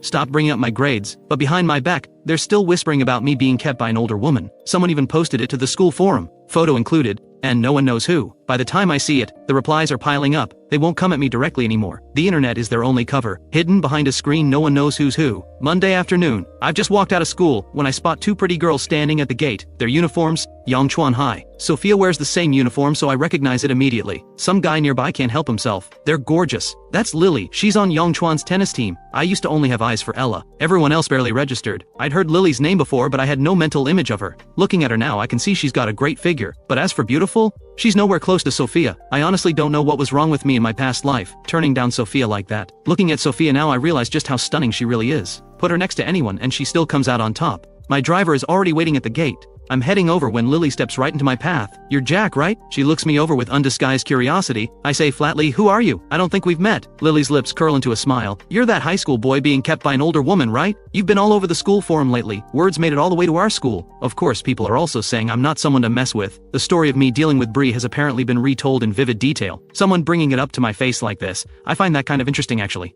I'm not annoyed. I ask calmly, Lily, is it? Lily stares at me, caught off guard. You know who I am? She recovers quickly. I heard you used to support Ella. Is that true? You're not interested in me, are you? I'm not the type to live off someone. She clutches her chest dramatically, as if me knowing her name was some kind of assault. I look at her, genuinely amused. Is your family too poor to own a mirror? If you really can't afford one, I'll give you the money. Go take a good look. You think I'd be interested in you? I hitch my bag up and walk away. Lily stands there, ego bruised. Excuse me? Who talks like that? I don't even look back. I get in the car. Lily stands there and slowly a smile creeps onto her face. Jack, right? You've got some nerve calling me ugly. I won't forget this. When I get home, Sophia is there. She's been gone for days. Finally showing up. Snowball hasn't seen her in days and goes absolutely wild with excitement. Done with everything? I ask. Sophia stands up and I glance at her. Honestly, she's just too good looking. I thought maybe you found tutoring me too annoying and decided to quit. I did try other tutors recently, but honestly none of them explain things as well as you do. Not at all, Sophia says. Things just got a little hectic, so you don't need to explain yourself to me. I'm just glad you're here. If you have things to take care of, go ahead and take care of them. In my past life, after everything I put her through, she still thought of me at the end. Even arranged to have my body taken care of. After what I did to her, a few days of being busy is nothing. Sophia gives a small nod. Let's get to studying, I say, and I actually mean it. We walk into the study together, a few days apart, and I've stacked up a whole list of questions for her. While I work through my assignments, Sophia sits beside me watching. She's seen what's been circulating online, of course.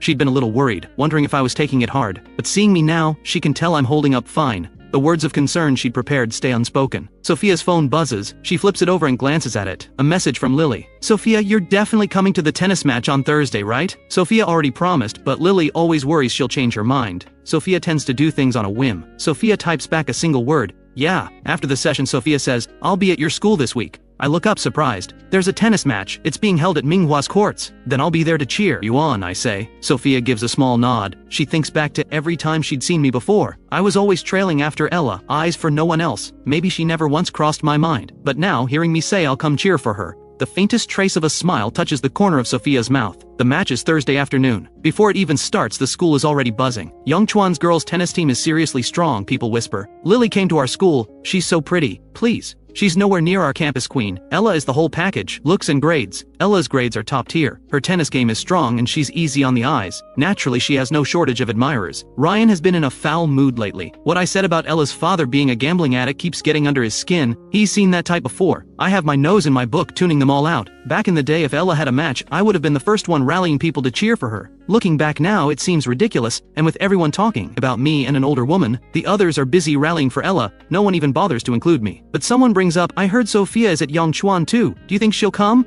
Sophia is the only person who consistently outranks Ella on exams. Her name has made a lasting impression on everyone. Probably not. She rarely shows up to these things. Getting to see her in person is a rare thing. Hearing them talk about Sophia, Ella's expression clouds over. She shifts uncomfortably. Her gaze drifts slowly toward me. She sees me absorbed in my book, and something about it unsettles her. Is he really not going to come cheer for me? She turns to me. Is all this studying actually getting you anywhere? I look up, a little surprised she's even talking to me. Of course it is. Not everyone's naturally talented like you. Some of us have to put in the time. What? Does it bother you to see me improve? Why would it bother me? Ella says. Well, I say mildly. I'm already rich and decent looking. If my grades end up better than yours and Ryan's too, what's left for you two? Ella lets out a quiet laugh. Jack, sure, you've improved. But you barely scraped into the top 200. The higher you go, the harder it gets. You might fall right back next time. You think I'm worried about you overtaking me? Him making the top 200 was already a miracle as far as she's concerned. Surpassing her? Not a chance. Sophia outranking her? Fine, that's just raw talent. Ella has never been able to wrap her head around how Sophia's mind works. But Jack? No matter how hard he tries, he can't overcome years of accumulated advantage. Who knows, I say. No one can predict the future. I don't have time for this, Ella says, standing up. I need to go prep for the match. She walks out. Ryan sits nearby and catches every word between Ella and me. His fingers tighten without him realizing. I'm supposed to be a kept man, and he's still trying to get close to Ella? Doesn't that disgust him? But he puts on a gracious front and walks over. Jack, we're going to cheer for Ella. Want to join? Ever since I cut contact with Ella, the gifts she used to give Ryan have stopped too. So Ryan figures it's better to keep me in their orbit. He can't afford to have me completely cut off. If I'm still chasing Ella, I'll keep spending on her, and the two of them won't have to scrape by. These days Ella is grinding through part-time jobs, barely making enough to cover herself. She can't even drive him home every day like she used to. Compared to when I was supporting her, the difference is staggering. Besides, Ella would never fall for a guy rumored to be sleeping with an older woman. Even if I'm still into Ella, Ryan has nothing to worry about. The moment Ryan makes his pitch, I shut it down. Not interested. Ryan looks at me. Why not? Ella actually speaks well of you, you know. Whatever's happened, we were all friends once. No need to make things this tense. I glance up at him. I think back to my past life, how I handed over the family business to Ella, all in the hope that she'd agree to marry me. Back then, Ryan was doing the exact same thing, singing Ella's praises every single day. So generous. Never once seemed worried I'd steal her from him. I used to think Ryan was genuinely decent. Later I understood, it wasn't that he didn't care, he knew exactly where Ella's heart was. She would never love me, but staying close to me meant Ella could keep getting what she wanted. And so could he. Hearing Ryan advocate for Ella now, I don't buy a single word. I have standards when it comes to who I call a friend. Ryan goes quiet. The others, seeing me brush him off, jump to his defense. Forget it, Ryan, why bother? If he doesn't want to come, let him. They head off to cheer for Ella. I wrap up what I'm doing and make my way to the gym. Ella has already changed into her athletic gear. Standing in front of Ryan, her face is all sweet softness. But out of her school uniform, her figure is something else. She's always loved sports. Seeing her like that, Ryan's cheeks flush. The moment I walk in, Ella's eyes find me. Didn't you say you weren't coming? Ryan follows her gaze and spots me. Jack. I look at the two of them, all lovey-dovey, and don't say a word. I head straight for the stands, looking for a good spot. After a bit of searching, I find a front row seat. Deliberately a little distance from Ryan and the others. I've barely sat down when instead of Sophia, I spot Lily, the girl from a couple days ago. Lily walks right up to me. Jack, about what you said to me the other day, don't you think you owe me an apology? I let out a short, cold laugh. You sure you weren't the one who started it? If she hadn't brought up the whole kept man thing, I wouldn't have said any of that. Lily looks at me, genuinely puzzled. How did I provoke you? Is it polite to say someone's being kept by an older woman? If not you, then who exactly should I have said it to? Lily shrugs. Everyone's saying it. So if everyone said you were into girls, does that make it true? Lily snaps to attention. Who said that? She actually believes it. I can't help laughing. Lily gives me a curious look, refusing to let it go. You asked about my name last time. Were you thinking about keeping me? I'm genuinely speechless. Clearly you still haven't looked in that mirror. Lily tries again. Between me and Ella, who do you think is prettier? Ella may be Minghua's campus queen, but Lily is confident she holds her own. I smile. What? Are you into her? Lily quickly cuts me off before I can go further. I meant, do I have a shot with you? You were so into her before. Why not give me a try instead? She tosses her hair with deliberate flair and winks at me. A guy nearby gasps. She's gorgeous. I've never witnessed a more shameless pickup attempt in my life. I turn away. At that moment, a shriek erupts across the gym. I look toward the entrance. Sophia has walked in. Everyone who had been focused on Lily instantly shifts their gaze. Every single eye in the room finds Sophia. No one expected her to actually show up. The moment Lily spots Sophia, she drops our conversation entirely and rushes over. Sophia! I see Sophia and can't help but smile. I wave. Sophia sees me. Her expression stays calm as always. Lily stands beside Sophia, follows her gaze and sees me waving with genuine enthusiasm. She smirks. So he's not into me because he's into Sophia. Too bad. Sophia has never been interested in any guy. She never even gives them a second glance. He's going to be disappointed. Sophia and Lily head off to warm up, but all eyes stay on Sophia. Ella doesn't miss the look on my face. The second Sophia walks in, I'm practically a simp. Ella lets out a quiet, contemptuous laugh. Ryan watches me. Is Jack actually falling for Sophia? In truth, the moment Sophia walked in, Ryan felt it too, that pull, but he knows with absolute clarity that someone like Sophia is simply out of reach for him. Not only is she exceptional in every way, but her family background is solid, and word is she's not even interested in guys. Unlike with Ella, he's not about to pine after someone who's completely out of the question, but apparently I have no such self-awareness. A guy rumored to be kept by an older woman, reaching for the moon. Sophia's grades, background, and money all surpass mine. If I were still chasing Ella, Ryan could at least understand that, but going after Sophia? That he genuinely cannot comprehend. Ella doesn't respond. I'm going to warm up. She thought I came to see her. Turns out I'm here for Sophia. Ella is seething inside. She used to think that if I ever stopped watching her, she'd feel nothing but relief. I used to cling to her like she couldn't scrape me off. Now that I've let go, she finds herself unsettled in a way she didn't expect. She has always seen Sophia as her greatest rival. During the time she spent living at my family home, she noticed my father had been planning to arrange a marriage for me, and the intended match was Sophia. Back then she told herself, so what if Sophia outshines her in everything? The man Sophia was meant to marry was her devoted simp. He didn't even see Sophia. Every time she thought about that, it delighted her. After enduring so much, it felt like the one victory she could savor. But now I've walked away, and my attention has landed squarely on Sophia. Ella can't hide her discomfort. Bree is standing beside Ryan. She watches as I sit in the stands. I bought some water and shared it with the other guys around me. Some of them have talked about me behind my back, but we're not in the same class, so that's just how it goes. Now that they've actually spent time around me, they're starting to see I'm not bad. They take the water. Their expressions soften. Bree leans toward Ryan. Is he trying to win people over? Ryan shrugs. Sophia's here, he probably wants to show off. Bree looks at Ryan stunned. You mean he's actually trying to go after Sophia? Is he out of his mind? Sophia, his girlfriend, please. Who's going to want someone like him after all that? I've never seen anyone flaunt something like that so openly. I just saw Lily talking to him. Is he just into any girl who's halfway decent looking? Ryan sighs. He's got the means. He didn't come here to study. Honestly, he's kind of pitiful. If he had parents keeping him in check, things might have turned out differently. Bree scoffs. Pitiful? You're just too kind, always making excuses for everyone. Bree only dares to mock me behind my back now. Not a word to my face. The girls' tennis match gets underway. I watch closely. Today's match is brutal from the start. Lily and Ella both pick up yellow cards within the first few minutes, leaving the crowd stunned. Under normal circumstances, matches don't start this heated. Ella came in with one target, Sophia. She's determined to outplay her, to make me look at her again. She doesn't have to want me, but I am not allowed to stop wanting her. She wants to prove she's the one worth loving. But Lily came out of nowhere and has been going straight at her. For Sophia, this match is effortless. She's not even playing at her real level. Yongchuan's school team is strong, but Sophia is in a league of her own even compared to them. After a few solid shots, she starts coasting. I sit quietly watching her. Her whole energy is completely different from everyone else. Ella is fighting to win and finding no opening. Meanwhile, Sophia looks like she came here for fun. At the half, the players' rest area is right in front of where I'm sitting. Sophia watches Lily. You're going hard today. She's noticed Lily zeroing in on Ella. That's not like her. Some guy called me ugly, Lily says. I need to put on a show, make him understand what I'm capable of. Sophia takes it in, quietly files it away and says nothing. Lily finishes her water and turns around. She spots me in the stands. She grins and calls out loud, how about that? Pretty badass, right? Your girl Ella got demolished by me. The moment the words leave her mouth, Sophia glances at her. Lily doesn't know why, but suddenly the back of her neck feels cold. Compared to Lily's relentless energy, I notice Sophia showing very little enthusiasm toward me. Right now, for instance, Lily turned to look at me, but Sophia just sits there. She's always been reserved. She probably just doesn't like being the center of attention in settings like this. But the more she holds back, the more interesting I find her. I smile and call out, Sophia, you were incredible out there. Lily hears me calling out to Sophia and snorts. She leans towards Sophia. My man is deliberately trying to get under my skin. We had a little argument the other day and he's still holding a grudge. Sophia glances at Lily. Is that so? She doesn't turn to look at me, but look closely. Her ears have gone noticeably red. In the second half, Sophia plays with full focus. In the first half, Ella and Lily had been locked in a fierce back and forth. But in the second half, with Sophia on court, Ella can't return a single shot. The match ends in a landslide. Minghua loses badly, and the one who takes the hardest fall is Ella. For a long time, people talked about Sophia from Yongchuan and Ella from Minghua.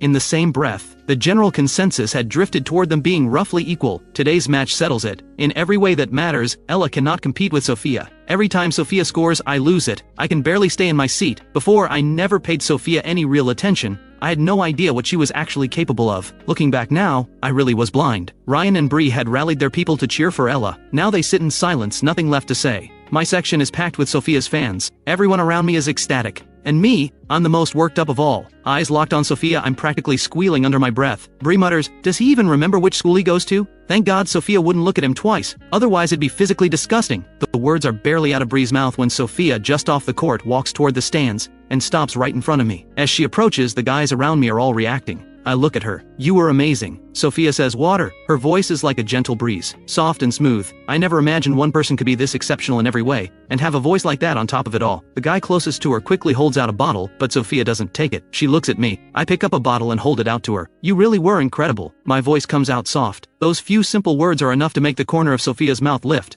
Under my gaze, she tips the bottle back and drinks. Lily, who had been ready to swoop in and show off, watches this unfold with wide eyes. What just happened? She's been working so hard all day to impress him, and Sophia just swooped in and took the moment. More importantly, Sophia has never once shown interest in any guy. She always brings her own water to matches. She never interacts with male students. She keeps everyone at a distance, at school and everywhere else. And yet right now, could Sophia actually like him? The thought hits Lily like a shock. Sophia finishes the water and says, I'm going to change. Let's go home together after school. I nod. Sure. Sophia turns and walks back. Lily stares, jaw dropped. Sophia, you know him? Sophia says calmly, I'm pursuing him. Everyone is saying I'm being kept by an older woman, and Sophia just said she is pursuing me. That word, pursuing. Since when does Sophia need to pursue anyone? Normally all she'd have to do is give the slightest nod and anyone would fall over themselves to be with her.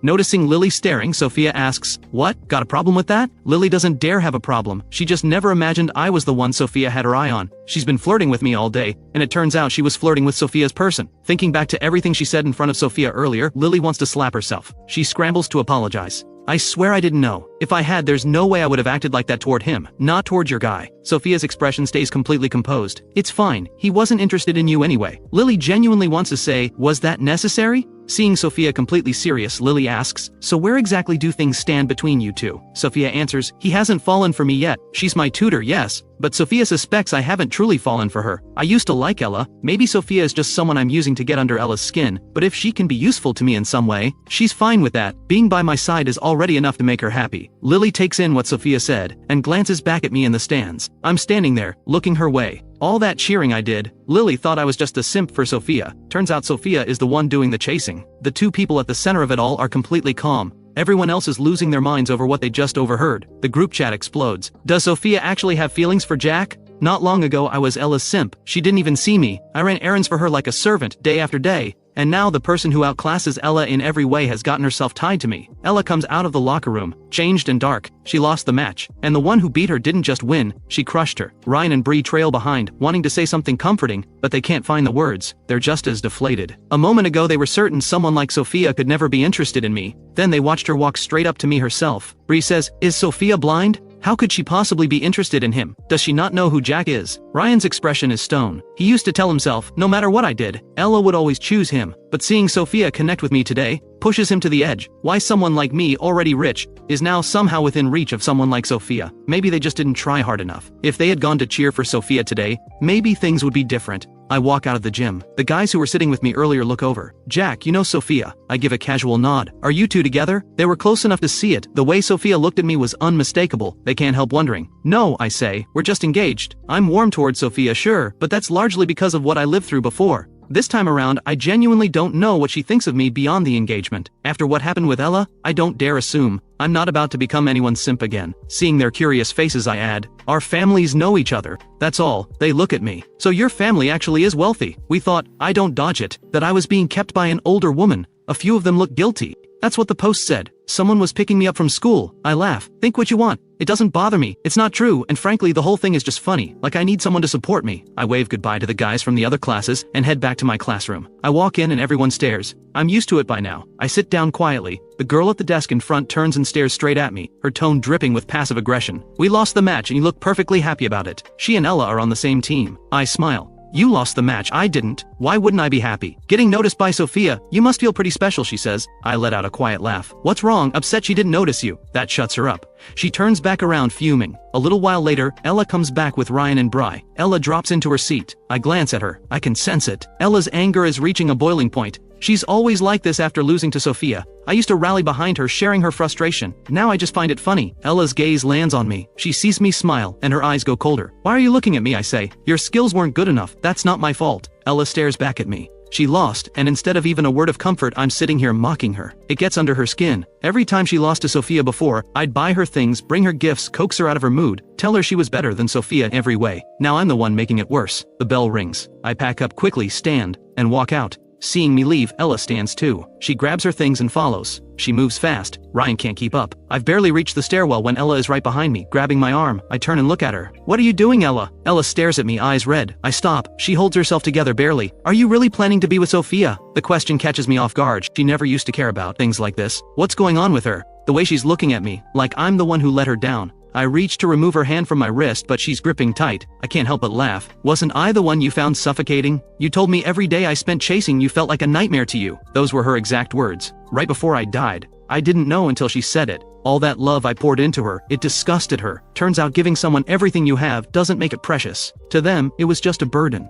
Ella freezes when she hears me. She insists she never said anything like that. She has no memory of it at all. Of course I know the Ella standing before me never said those words, but that doesn't mean she never thought them. I let out a cold laugh. But you always hated me, didn't you? If you didn't hate me, why were you always with Ryan? Why did you give him things that belonged to me? I treated you so well, and yet you treated me like a servant. As I say the words, I squeeze out a few tears. The truth is, I feel nothing for Ella anymore. After everything I've been through, all that's left inside me is hatred. I've lived this once already. There's no way I could ever love her again. But the Jack of my past life spent his entire life chasing after her love, desperately hoping she would give him just a little more, and in the end, he was left with nothing but a miserable fate. Every time I think back on it, a deep hollow sadness floods through me. That overwhelming grief rises up before I can stop it. If I hadn't been given this second chance, the version of me she abandoned in that rundown apartment, how pitiful he must have been. The thought alone makes my eyes sting. Ella stares at my reddened eyes. She only came looking for me because she couldn't stand seeing me get so close to Sophia. But this time, she sees something in my eyes she has never seen before. Real pain. She never liked me, she liked Ryan, so why does my grief make her feel like she has committed some unforgivable sin? Did she really hurt me that deeply? I don't know, Ella says quietly. I just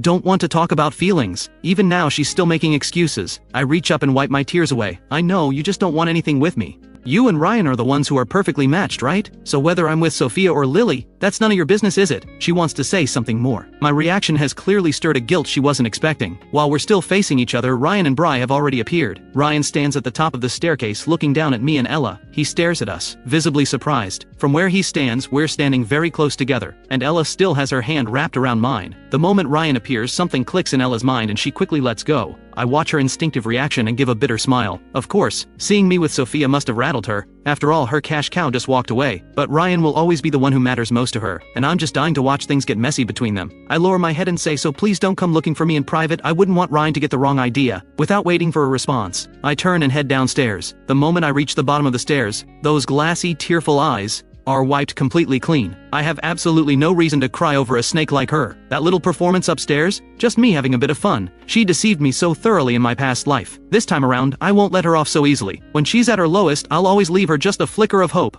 The illusion that I still care. Watching me leave, Ryan slowly makes his way downstairs. He turns to Ella. What exactly happened between you two? I thought I saw him crying just now. I'm going back, Ella says flatly. She's in no mood for this, and she has no idea how to explain any of it to Ryan. My behavior just now made one thing clear. I still have feelings for her. It was her coldness that pushed me toward Sophia. Maybe she never should have let me find out about her and Ryan. I've barely stepped out of school when I spot Sophia standing quietly by the gate, waiting for me. She's changed out of her athletic wear and is now in the school uniform. Lily is standing beside her. The two of them are waiting patiently. The moment I appear, Lily spots me first. She nudges Sophia. Your man is here! At the sound of her voice, Sophia turns to look my way. The school grounds are crowded, and all eyes are on Sophia. Seeing her on the court is one thing. Seeing her here like this is something else entirely. In the same uniform, Lily somehow looks a little plain. But on Sophia, the simple clean uniform looks effortlessly stunning. When she sees me, she walks over and takes my bag without a word. From the way she acts, it's clear she genuinely cares about me. I'm not the one chasing after her. It's mutual. Sophia doesn't seem to care what anyone thinks. Her eyes settle on me. Let's go eat first. I nod. My mood hasn't been touched by Ella at all. She doesn't deserve that kind of power over me. Lily beams at me. Hey there! I glance at her with a flat look. Sensing my displeasure, Lily quickly backpedals. Okay, I was blind to greatness before. I didn't mean to get on your bad side. Please don't be mad at me, I really am sorry. She keeps using that nickname, but I can't be bothered to argue. I simply turn to Sophia and ask, are you two friends? A clear hint of indifference in my voice. Sophia glances at Lily and says, no. Hey, come on, Lily protests immediately. It's all my fault. I'm apologizing to you. You were the first person to say to my face that I was being kept by an older woman. I remember it perfectly. I was wrong, Lily says in a small voice. It's all those people online spreading nonsense. I'll get to the bottom of it and find out who started it. I'll make it right for you, I swear. The car from Sophia's family has already pulled up. Sophia ignores Lily entirely. She opens the car door and looks at me. Get in! Lily stands at the roadside watching us both get in. She gives a polite wave. I won't keep you then. I'll head off first. See you next time. Wishing you two a lifetime of happiness and a house full of kids. Sophia rolls up the window with a sigh. Ignore her. I didn't expect you to know her. Sophia reaches over and buckles my seatbelt for me. We just play tennis together sometimes. The mention of tennis brings her match back to mind. The way she moved on the court. I can't help myself. Sophia, you are incredible out there. You scored so much on your own, you should have seen the look on Ella's face. Sophia takes the praise with quiet composure. She's just not good enough. If it weren't for Ella, she wouldn't have shown up to that match at all. Hearing Sophia speak about Ella so bluntly, I find that rather amusing. I didn't think she had it in her to talk about someone like that. Though to be fair, everything she said was true. You really are something else, I say. I honestly can't find a single flaw in you. You're beautiful, your grades are great, and now this. Every guy sitting near me today was totally taken with you. I don't know any of them, Sophia says simply. Of course you don't. I'm just saying, you're remarkable. But showing up at my school like this, staying so close to me, aren't you worried about what people might say behind your back? Sophia looks at me. What would they say? There are still people online saying I'm being kept by an older woman. People at school say it too. My reputation isn't exactly spotless. I don't care about any of that, Sophia says. I smile slightly. From her expression it's clear she already knew about the rumor. She hasn't brought it up once in the past few days. Could it be that she came, today, partly to stand up for me? The driver takes us to the restaurant. We've barely sat down when my phone buzzes with a message. I open it. It's from Ella. 2 words. I'm sorry. Jack stares at the screen for a moment. She actually apologized, so she really doesn't want me getting close to Sophia.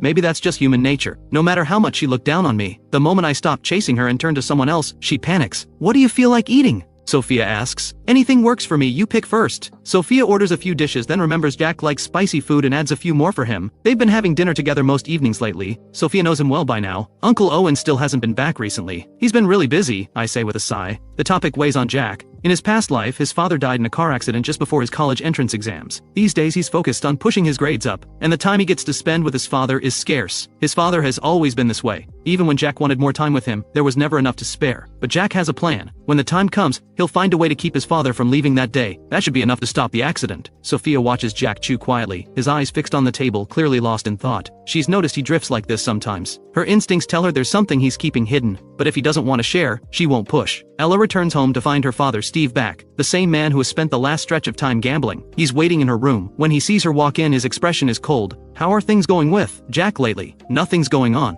Ella had spent the whole walk home turning over her feelings about Jack. Now, facing her father, her expression hardens. Nothing? I told you to go win him over. You still haven't managed that? At the sight of him, Ella's voice goes flat. Why should I have to win anyone over? He already fired me. Am I supposed to go crawling back to him? Don't I have any dignity? Deep down, seeing Jack with Sophia does sting. There's a part of her that wants to pull him back. But looking at her father, right now she's grateful she and Jack are no longer together. She barely finishes her sentence before Steve lunges forward and slaps her across the face. You stupid girl! If you don't get him back, where are we supposed to get money? Now, how much money do you have on you? Hand it over. He's lost everything at the table again. It's written all over him. Ella stares at him. You've been gambling again. Stay out of my business. Don't be like your mother. Disgusting. Keep it up and I'll beat you senseless. When you were with Jack, money was never an issue. I could play all I wanted and it didn't matter. But you had to go and get involved with that broke nobody. And now look. You've let a golden catch slip right through your fingers. Get him back, or I won't let this go. Steve storms out. Once he's gone, Ella checks the hiding spot under her bed. The money she stashed there is gone. He's already found it. The apartment is small. Growing up with just her father, she's never had any real privacy. There are only so many places to hide things. When she was with Jack, she used to quietly set aside some of the money he gave her. University was coming. Expenses everywhere. Her father would be useless. She had only herself to rely on. But even so, he found it anyway. By the time Ella steps back out, he's already gone. She stares at the empty doorway, then kicks the wall hard. After dinner, Jack and Sophia step out of the restaurant to find it's raining. The driver takes Jack home and holds an umbrella out for him. Jack steps out of the car. Sophia takes the umbrella and walks him to his door. Okay, the rain's getting heavy, you should head back, Jack tells her. Sophia looks at him gently. Good night. Her voice is soft. Jack looks back at her, those bright eyes fixed on him. He feels his face go warm. He nods. You too, get some rest. See you tomorrow. Sophia nods, takes the umbrella back and gets into the car. Jack watches her go and realizes, being with her really does make him happy. The car pulls away. Jack is just about to head inside when a familiar voice calls his name. Jack! He turns. Ella steps out of the shadows. She has no umbrella. He has no idea how long she's been standing there. She's completely soaked. The sight of her catches me off guard. What are you doing here? First that apology text, now showing up in person. Looks like my little performance this afternoon hit harder than I thought. Ella looks at me. I was smiling just moments ago, but the second I see her, my expression goes cold. So you're that happy with Sophia? Yeah, I am, Jack says. She treats me well. Unlike some people, Ella has always kept a cold face around Jack. Seeing her look like this, almost tender, is something rare, even knowing she's ice through and through. Even knowing every bit of this is an act. Seeing a side of her he's never seen before still stirs something oddly satisfying in him. "What do you want, Ella?" Jack asks. A faint smile tugs at the corner of Ella's mouth. "So you've really made up your mind, you're done with me." "What, running low on cash again?" Jack says. "The only time you ever look at me like that is when you need money." "You're overthinking it," Ella says, holding his gaze. "I just wanted to see you." She turns to leave. "I'm going home." She turns and starts walking, and within moments Jack watches her collapse to the ground. Jack calls for Auntie Chen. She hurries over and stares at the figure on the ground, visibly shaken. "Isn't that Miss Ella? What happened to her?" "Not sure, she collapsed." Auntie Chen holds the umbrella over Ella and presses a hand to her forehead. "She's burning up, must be a fever, what do we do? Are we going to take care of her?" "Bring her inside," Jack says. "Get a doctor." "Should I put her in her old room?" Auntie Chen asks hesitantly. "Wasn't there a room Uncle Steve used to stay in? Put her there for now." The room Jack used to give her was arranged to his own high standards. Letting her have that now would be a waste. The way things stand, the staff quarters are more than enough for her. Auntie Chen has Ella moved to the staff room. Then she calls for the doctor. The doctor confirms it's just a fever, nothing serious. They let her rest. Jack stands by the window looking out at the courtyard. The rain is relentless tonight. He's already showered, but sleep won't come. A message from Sophia lights up his phone. "I'm home," Jack replies. "Just finished showering. Then get some rest. Good. Good night." Jack sets down his phone and falls asleep. The next morning Jack comes downstairs to find Auntie Chen has already prepared breakfast. He sits down and asks, "How's Ella?" "She woke up around dawn and left first thing." Jack looks up, caught off guard. "Really? I assumed she was still here. I told her to wait until you were up, but she wouldn't listen." "That girl, I can never tell what's going on in her head." "Honestly, same," Jack says. "She's impossible to figure out." Auntie Chen looks at Jack warmly. "If you ask me, Miss Sophia is so much better for you. Young master, please keep your distance from Ella from now on." She's worried he might fall back into being a lovesick fool all over again. Jack laughs. "Relax. The only reason I even bothered last night was because she collapsed at my door. I didn't want that bad omen on my conscience." Auntie Chen smiles with relief. "Good. Ever since Jack stopped being a lovesick fool, she stopped worrying the way she used to. The spoiled young master has really grown up. By the time Jack gets to school, Ella has already gone home, changed, and come back. When she sees Jack walk in, she keeps her head down and says nothing. She's back to her usual cold self. Jack thinks she has some nerve. He practically saved her life last night, and she can't even manage a thank you." He drops into his seat and ignores her right back. Does she really think he's still the same lapdog he used to be? When class ends, Ryan comes over. He and Ella head off together for a student council meeting. Ryan looks at Ella as they walk. "Are you feeling better today?" Ella glances at him. "I'm fine. Losing the match yesterday wasn't really the issue, but seeing Ella with Jack yesterday has been weighing on Ryan's mind." Ella says nothing. After Steve took her money yesterday, her mood has been dark ever since. Ryan sees she's not talking and takes a breath. "Ella, if you want to be with Jack, I support you. I really do." "You're overthinking it," Ella says, looking straight at Ryan. "I have zero feelings for Jack. I'm not getting back with him. I just can't stand watching him walk around with Sophia like everything's fine. I don't want them to get off so easy." Ryan nods. "Good, Ella, no matter what, I'm always on your side." Ella gives a small nod. Then she thinks of her father, using her to swindle money from Jack's family. There's no way she'll be part of that. Steve has no limits. She's always known that. She refuses to let him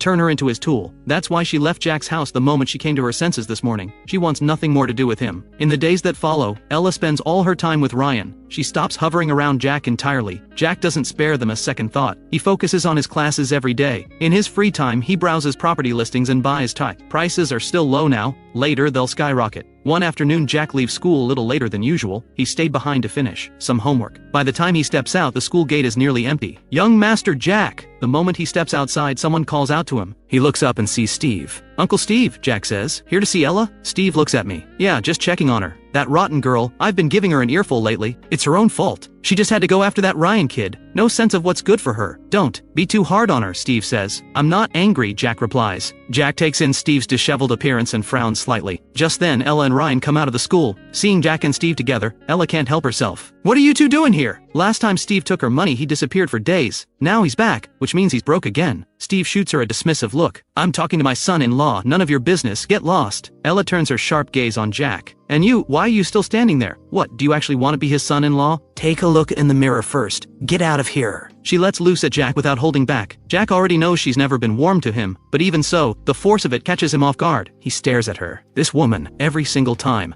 It takes him a few seconds to recover. "You flatter yourself. Who would want anything to do with you?" He fires back and walks away. Steve calls after him. "Don't you worry, son-in-law. I'll send Ella to find you in a couple of days. I'll straighten this girl out when we get home."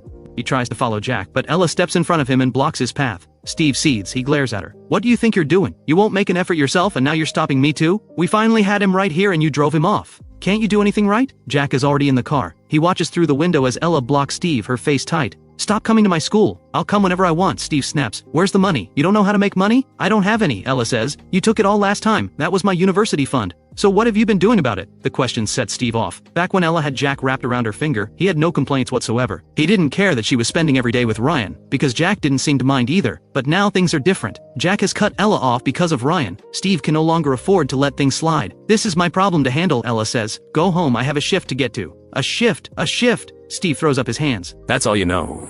How much does that miserable job even pay you in a month? You'd be better off winning Jack back. Look what you just did, you chased him off. So what if I don't like him? That's my right. You, Steve raises his hand, then remembers they're in front of a school. We'll finish this at home. Money, now. If you don't give me any, I'll go find Jack myself. Go get money, did you hear me? You're just like your mother, heartless. Ella's face is stone cold. Whether you live or die is none of my concern. She steps onto the bus at the stop and doesn't wait for Ryan. Steve watches her go, fuming. He looks down at the few hundred in his hand. That daughter of his is getting harder and harder to control. Ryan had walked out with Ella, but seeing the scene unfold, he hung back. He watched from a distance, not daring to step in. Only once they're both gone does he come out. He'd only ever known Steve as a driver. He had no idea that was Ella's father. And the fact that he came here demanding money when Ella has nothing left, that's a lot to take in. He'd figured stepping in would only make things messier and more embarrassing. So he stayed back and waited it out. Jack sits in the car for a long moment before finally telling the driver to go. He thinks about the way Ella just laid into him and almost laughs. I don't even want her. And yet she's worried I might actually marry her, just because her dad said a few nice things? Jack gets home.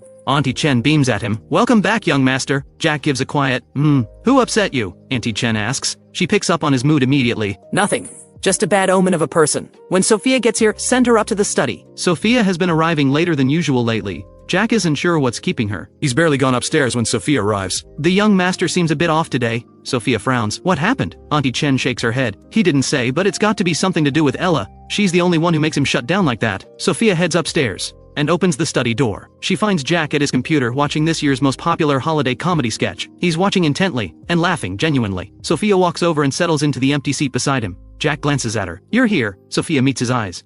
Got held up. You've been busy lately too. She used to arrive early every day, always finishing school before Jack, but lately something seems to be filling up her time. At the mention of it, Sophia nods. It won't affect our sessions though. I'll always make time to come and your grades have been improving a lot lately. Jack looks at her. You're planning to study in the capital after graduation, aren't you? The question catches Sophia off guard. Truthfully, her family has been pushing her to go for a while now, but she stayed. She looks at him. How did you know? Jack smiles slightly. Because I lived it once already. But that all happened after the college exams. Things I haven't told her. Back then, it never crossed his mind to leave. Ella had chosen a local school, so he stayed too. In truth, Ella's scores in that life were high enough for the top 2, but she chose to stay in Yunville. Jack never understood why. Maybe she couldn't bear to leave this place. Maybe she couldn't bear to leave Ryan. He never kept anything from her, but she never told him anything. And then his father died around that time, making everything worse. I'll go, Sophia says, but probably after the exams are over. Do you think my grades could get me into a school in the capital? Sophia looks at me and nods. Yes, if you really want it, you can get there. Jack closes the video on his computer and stretches. Then that's the goal. Sophia blinks, a little surprised. You want to go to the capital?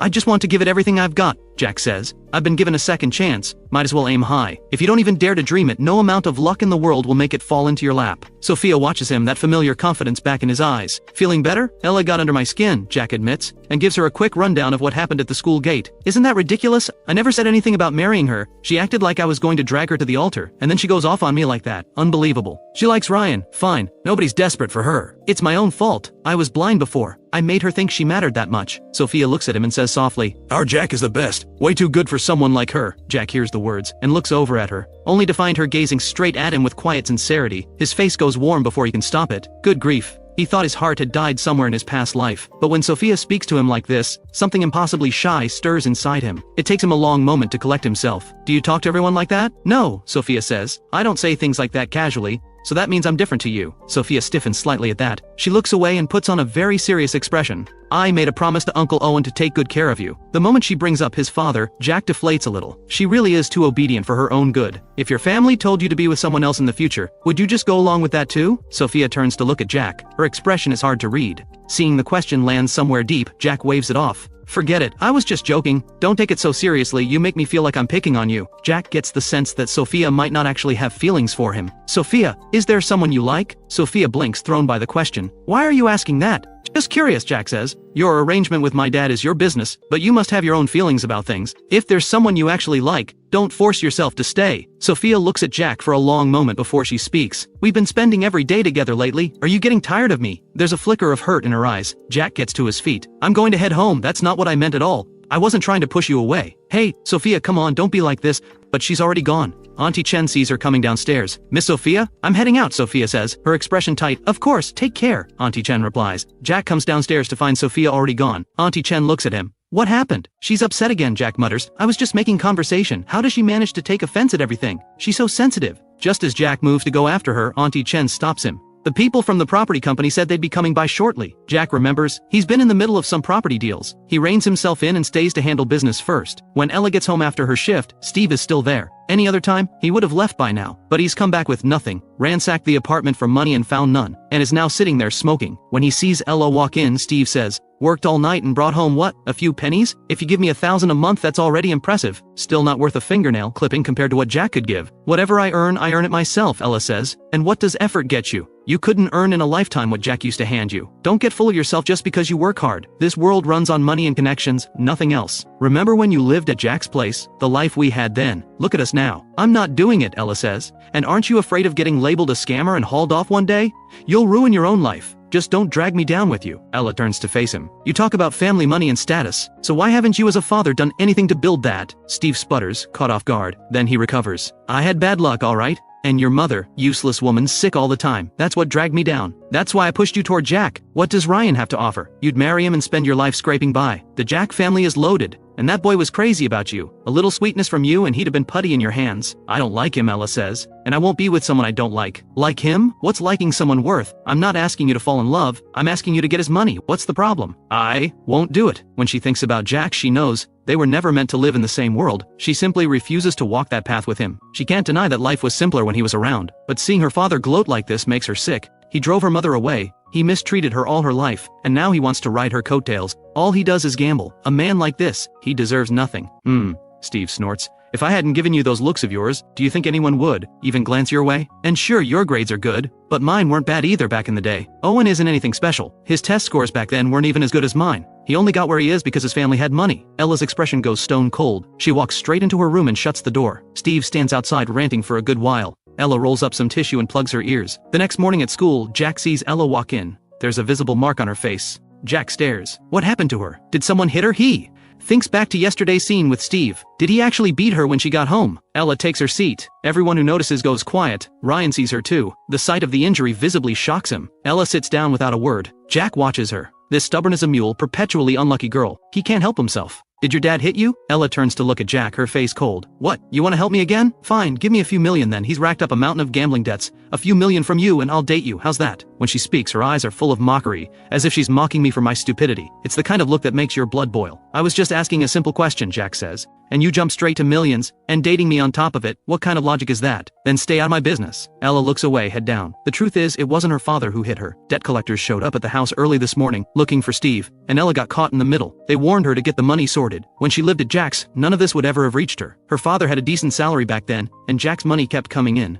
Even when Steve took from her, he never cleaned her out entirely. She spent freely on purpose. She spends money freely, simply because she does not want to give all her money to her father. Compared to those days, the life she's living now is a disaster, but she refuses to get close to Jack again. If she did what Steve wanted, stringing Jack along, draining him, she's afraid she'd end up becoming just like her father. Jack looks at Ella with an expression full of warmth. Actually, I do care about you. The word care catches Ella off guard. She looks at him. Jack's smile curves. I care about how you're doing. The moment I hear things are going badly for you, I feel completely at ease. That warm, sincere expression, delivering the most infuriating words imaginable. Next time your dad goes after you, Jack adds, let me know. I'd love to be there to cheer him on. Ella yanks out her textbook, her expression murderous. Pushed past her limit, she finally snaps. You don't actually think being with Sophia is going to make you happy, do you? She's way out of your league in every way. Someone like her getting close to someone like you? She has to have an agenda. Jack clenches his jaw. What happens between me and Sophia is none of your business. Jack glances over at Ryan, who is sitting there diligently writing something. Usually he'd have rushed over to check on Ella by now, but today he hasn't even looked her way. He's just focused on studying, Ella says. Right, Jack says. And when your dad showed up yesterday, he was right there, staying well out of it. Ella, tell me you're not about to get dumped by me and then by him too.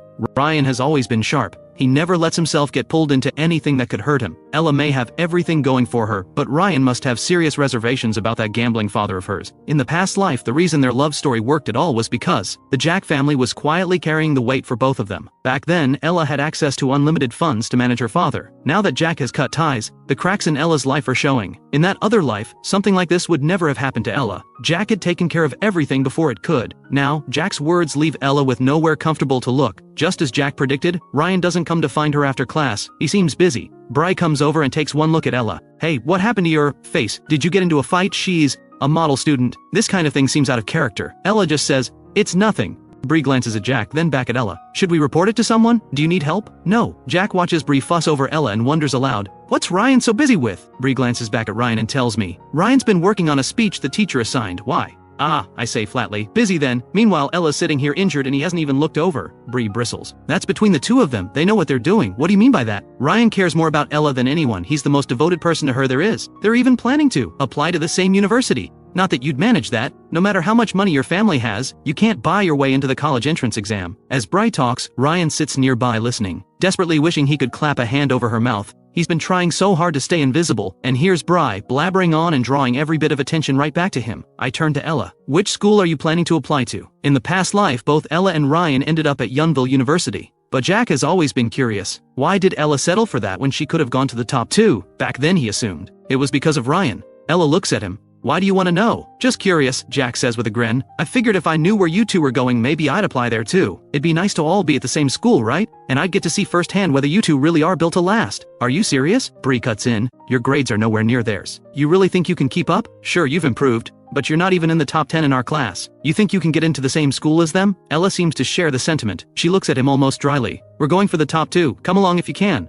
Ella does genuinely want to get into the top two. Getting into the capital means escaping Steve, ending his harassment, and maybe finding her mother. "So Yountville University is off the table?" Jack says, genuinely surprised. "Why would I settle for Yountville?" Ella says. "That might be your ceiling, it's not mine." "Alright then," Jack says with a smile. "Top two it is for me too." Bree finds it amusing, but she holds back from saying anything more. She's worried she might go too far and actually make Jack angry. She goes back to sit beside Ryan. "Jack is too much," she whispers. "He said he wants to get into the top two. He doesn't actually think his grades are that good, does he?" Ryan looks up at Jack. He had once hoped Jack would fall back into his feelings for Ella, but Sophia's arrival has made that feel increasingly unlikely. His eyes linger on Jack. He turns to Bree. "Tell me, do you think Jack still has feelings for Ella? If he does, that would be ideal. If Jack still liked Ella, at least Steve would stop showing up at school making scenes, and Ella would have money again." Bree hears him and narrows her eyes. "If he even thinks about going back to Ella, I'll tear him apart." Ryan glances at Bree. Having a friend who completely misses the point every single time is genuinely exhausting. That afternoon, Ryan and Ella head to their meeting. Once they're alone, Ryan turns to her. "That injury, what happened?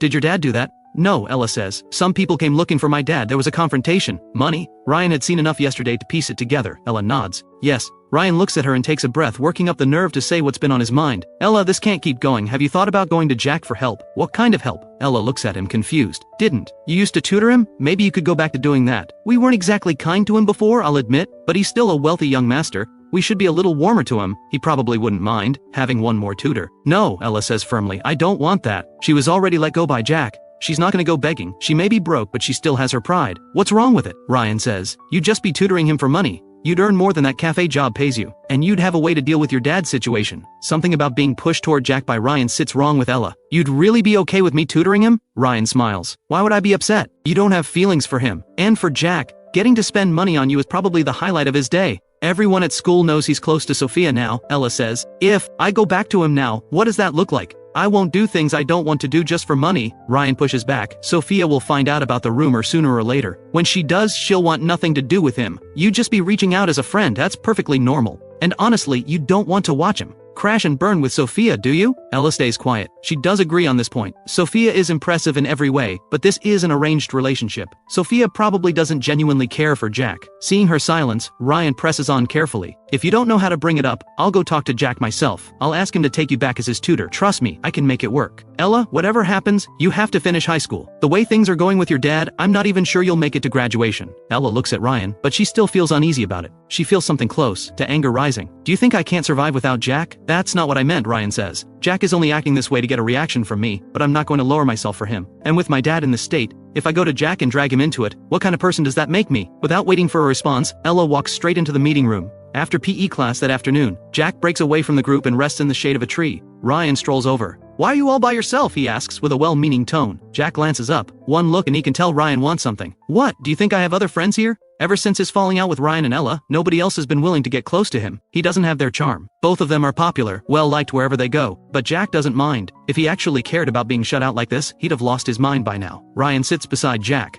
and takes in the clearly expensive athletic wear. He thinks Jack really does have money. "Hey Jack, can I run something by you?" "Go ahead," Jack says. Ryan takes a breath. "Would you be willing to let Ella come back as your tutor?" Jack quietly shifts a little further away. "Why?" "Ella's been having a rough time. You know what's going on with her dad?" "I'm aware," Jack says. "What does that have to do with me?" "Just help her out," Ryan says, all generous sincerity. "If things keep going this way, it's only going to get worse for her. It's not like you're short on money. I promise she'll take the tutoring seriously. I'll even help teach you too. Your grades will go up. And then we can all apply to the same school together." Whether Jack has the talent to actually get in is another matter, but once Ella's exams are over, she'll be free, and none of this will be his problem anymore. Jack looks at Ryan in silence. Ryan shifts uncomfortably. "Why are you staring at me like that? Do I look like an idiot to you?" Jack says. "You and Ella are perfectly happy together, and now you're here asking me to take her on as my tutor. You think I'll just pay her a salary, and end up bankrolling both of you all over again like the fool I used to be?" Ryan presses his lips together and meets Jack's gaze. "It's not even a lot for you. You spent hundreds of thousands on her birthday once, that's pocket change. I'd rather donate every cent to build schools in the poorest mountain villages than give a single penny to Ella. I'm done spending money on her. I said what I said." Jack watches Ryan after saying it. He's surprised Ryan actually came to ask him this. It must have taken considerable resolve. Does he really not feel embarrassed? Ryan speaks. "If the reason you hate her so much is because of me and Ella,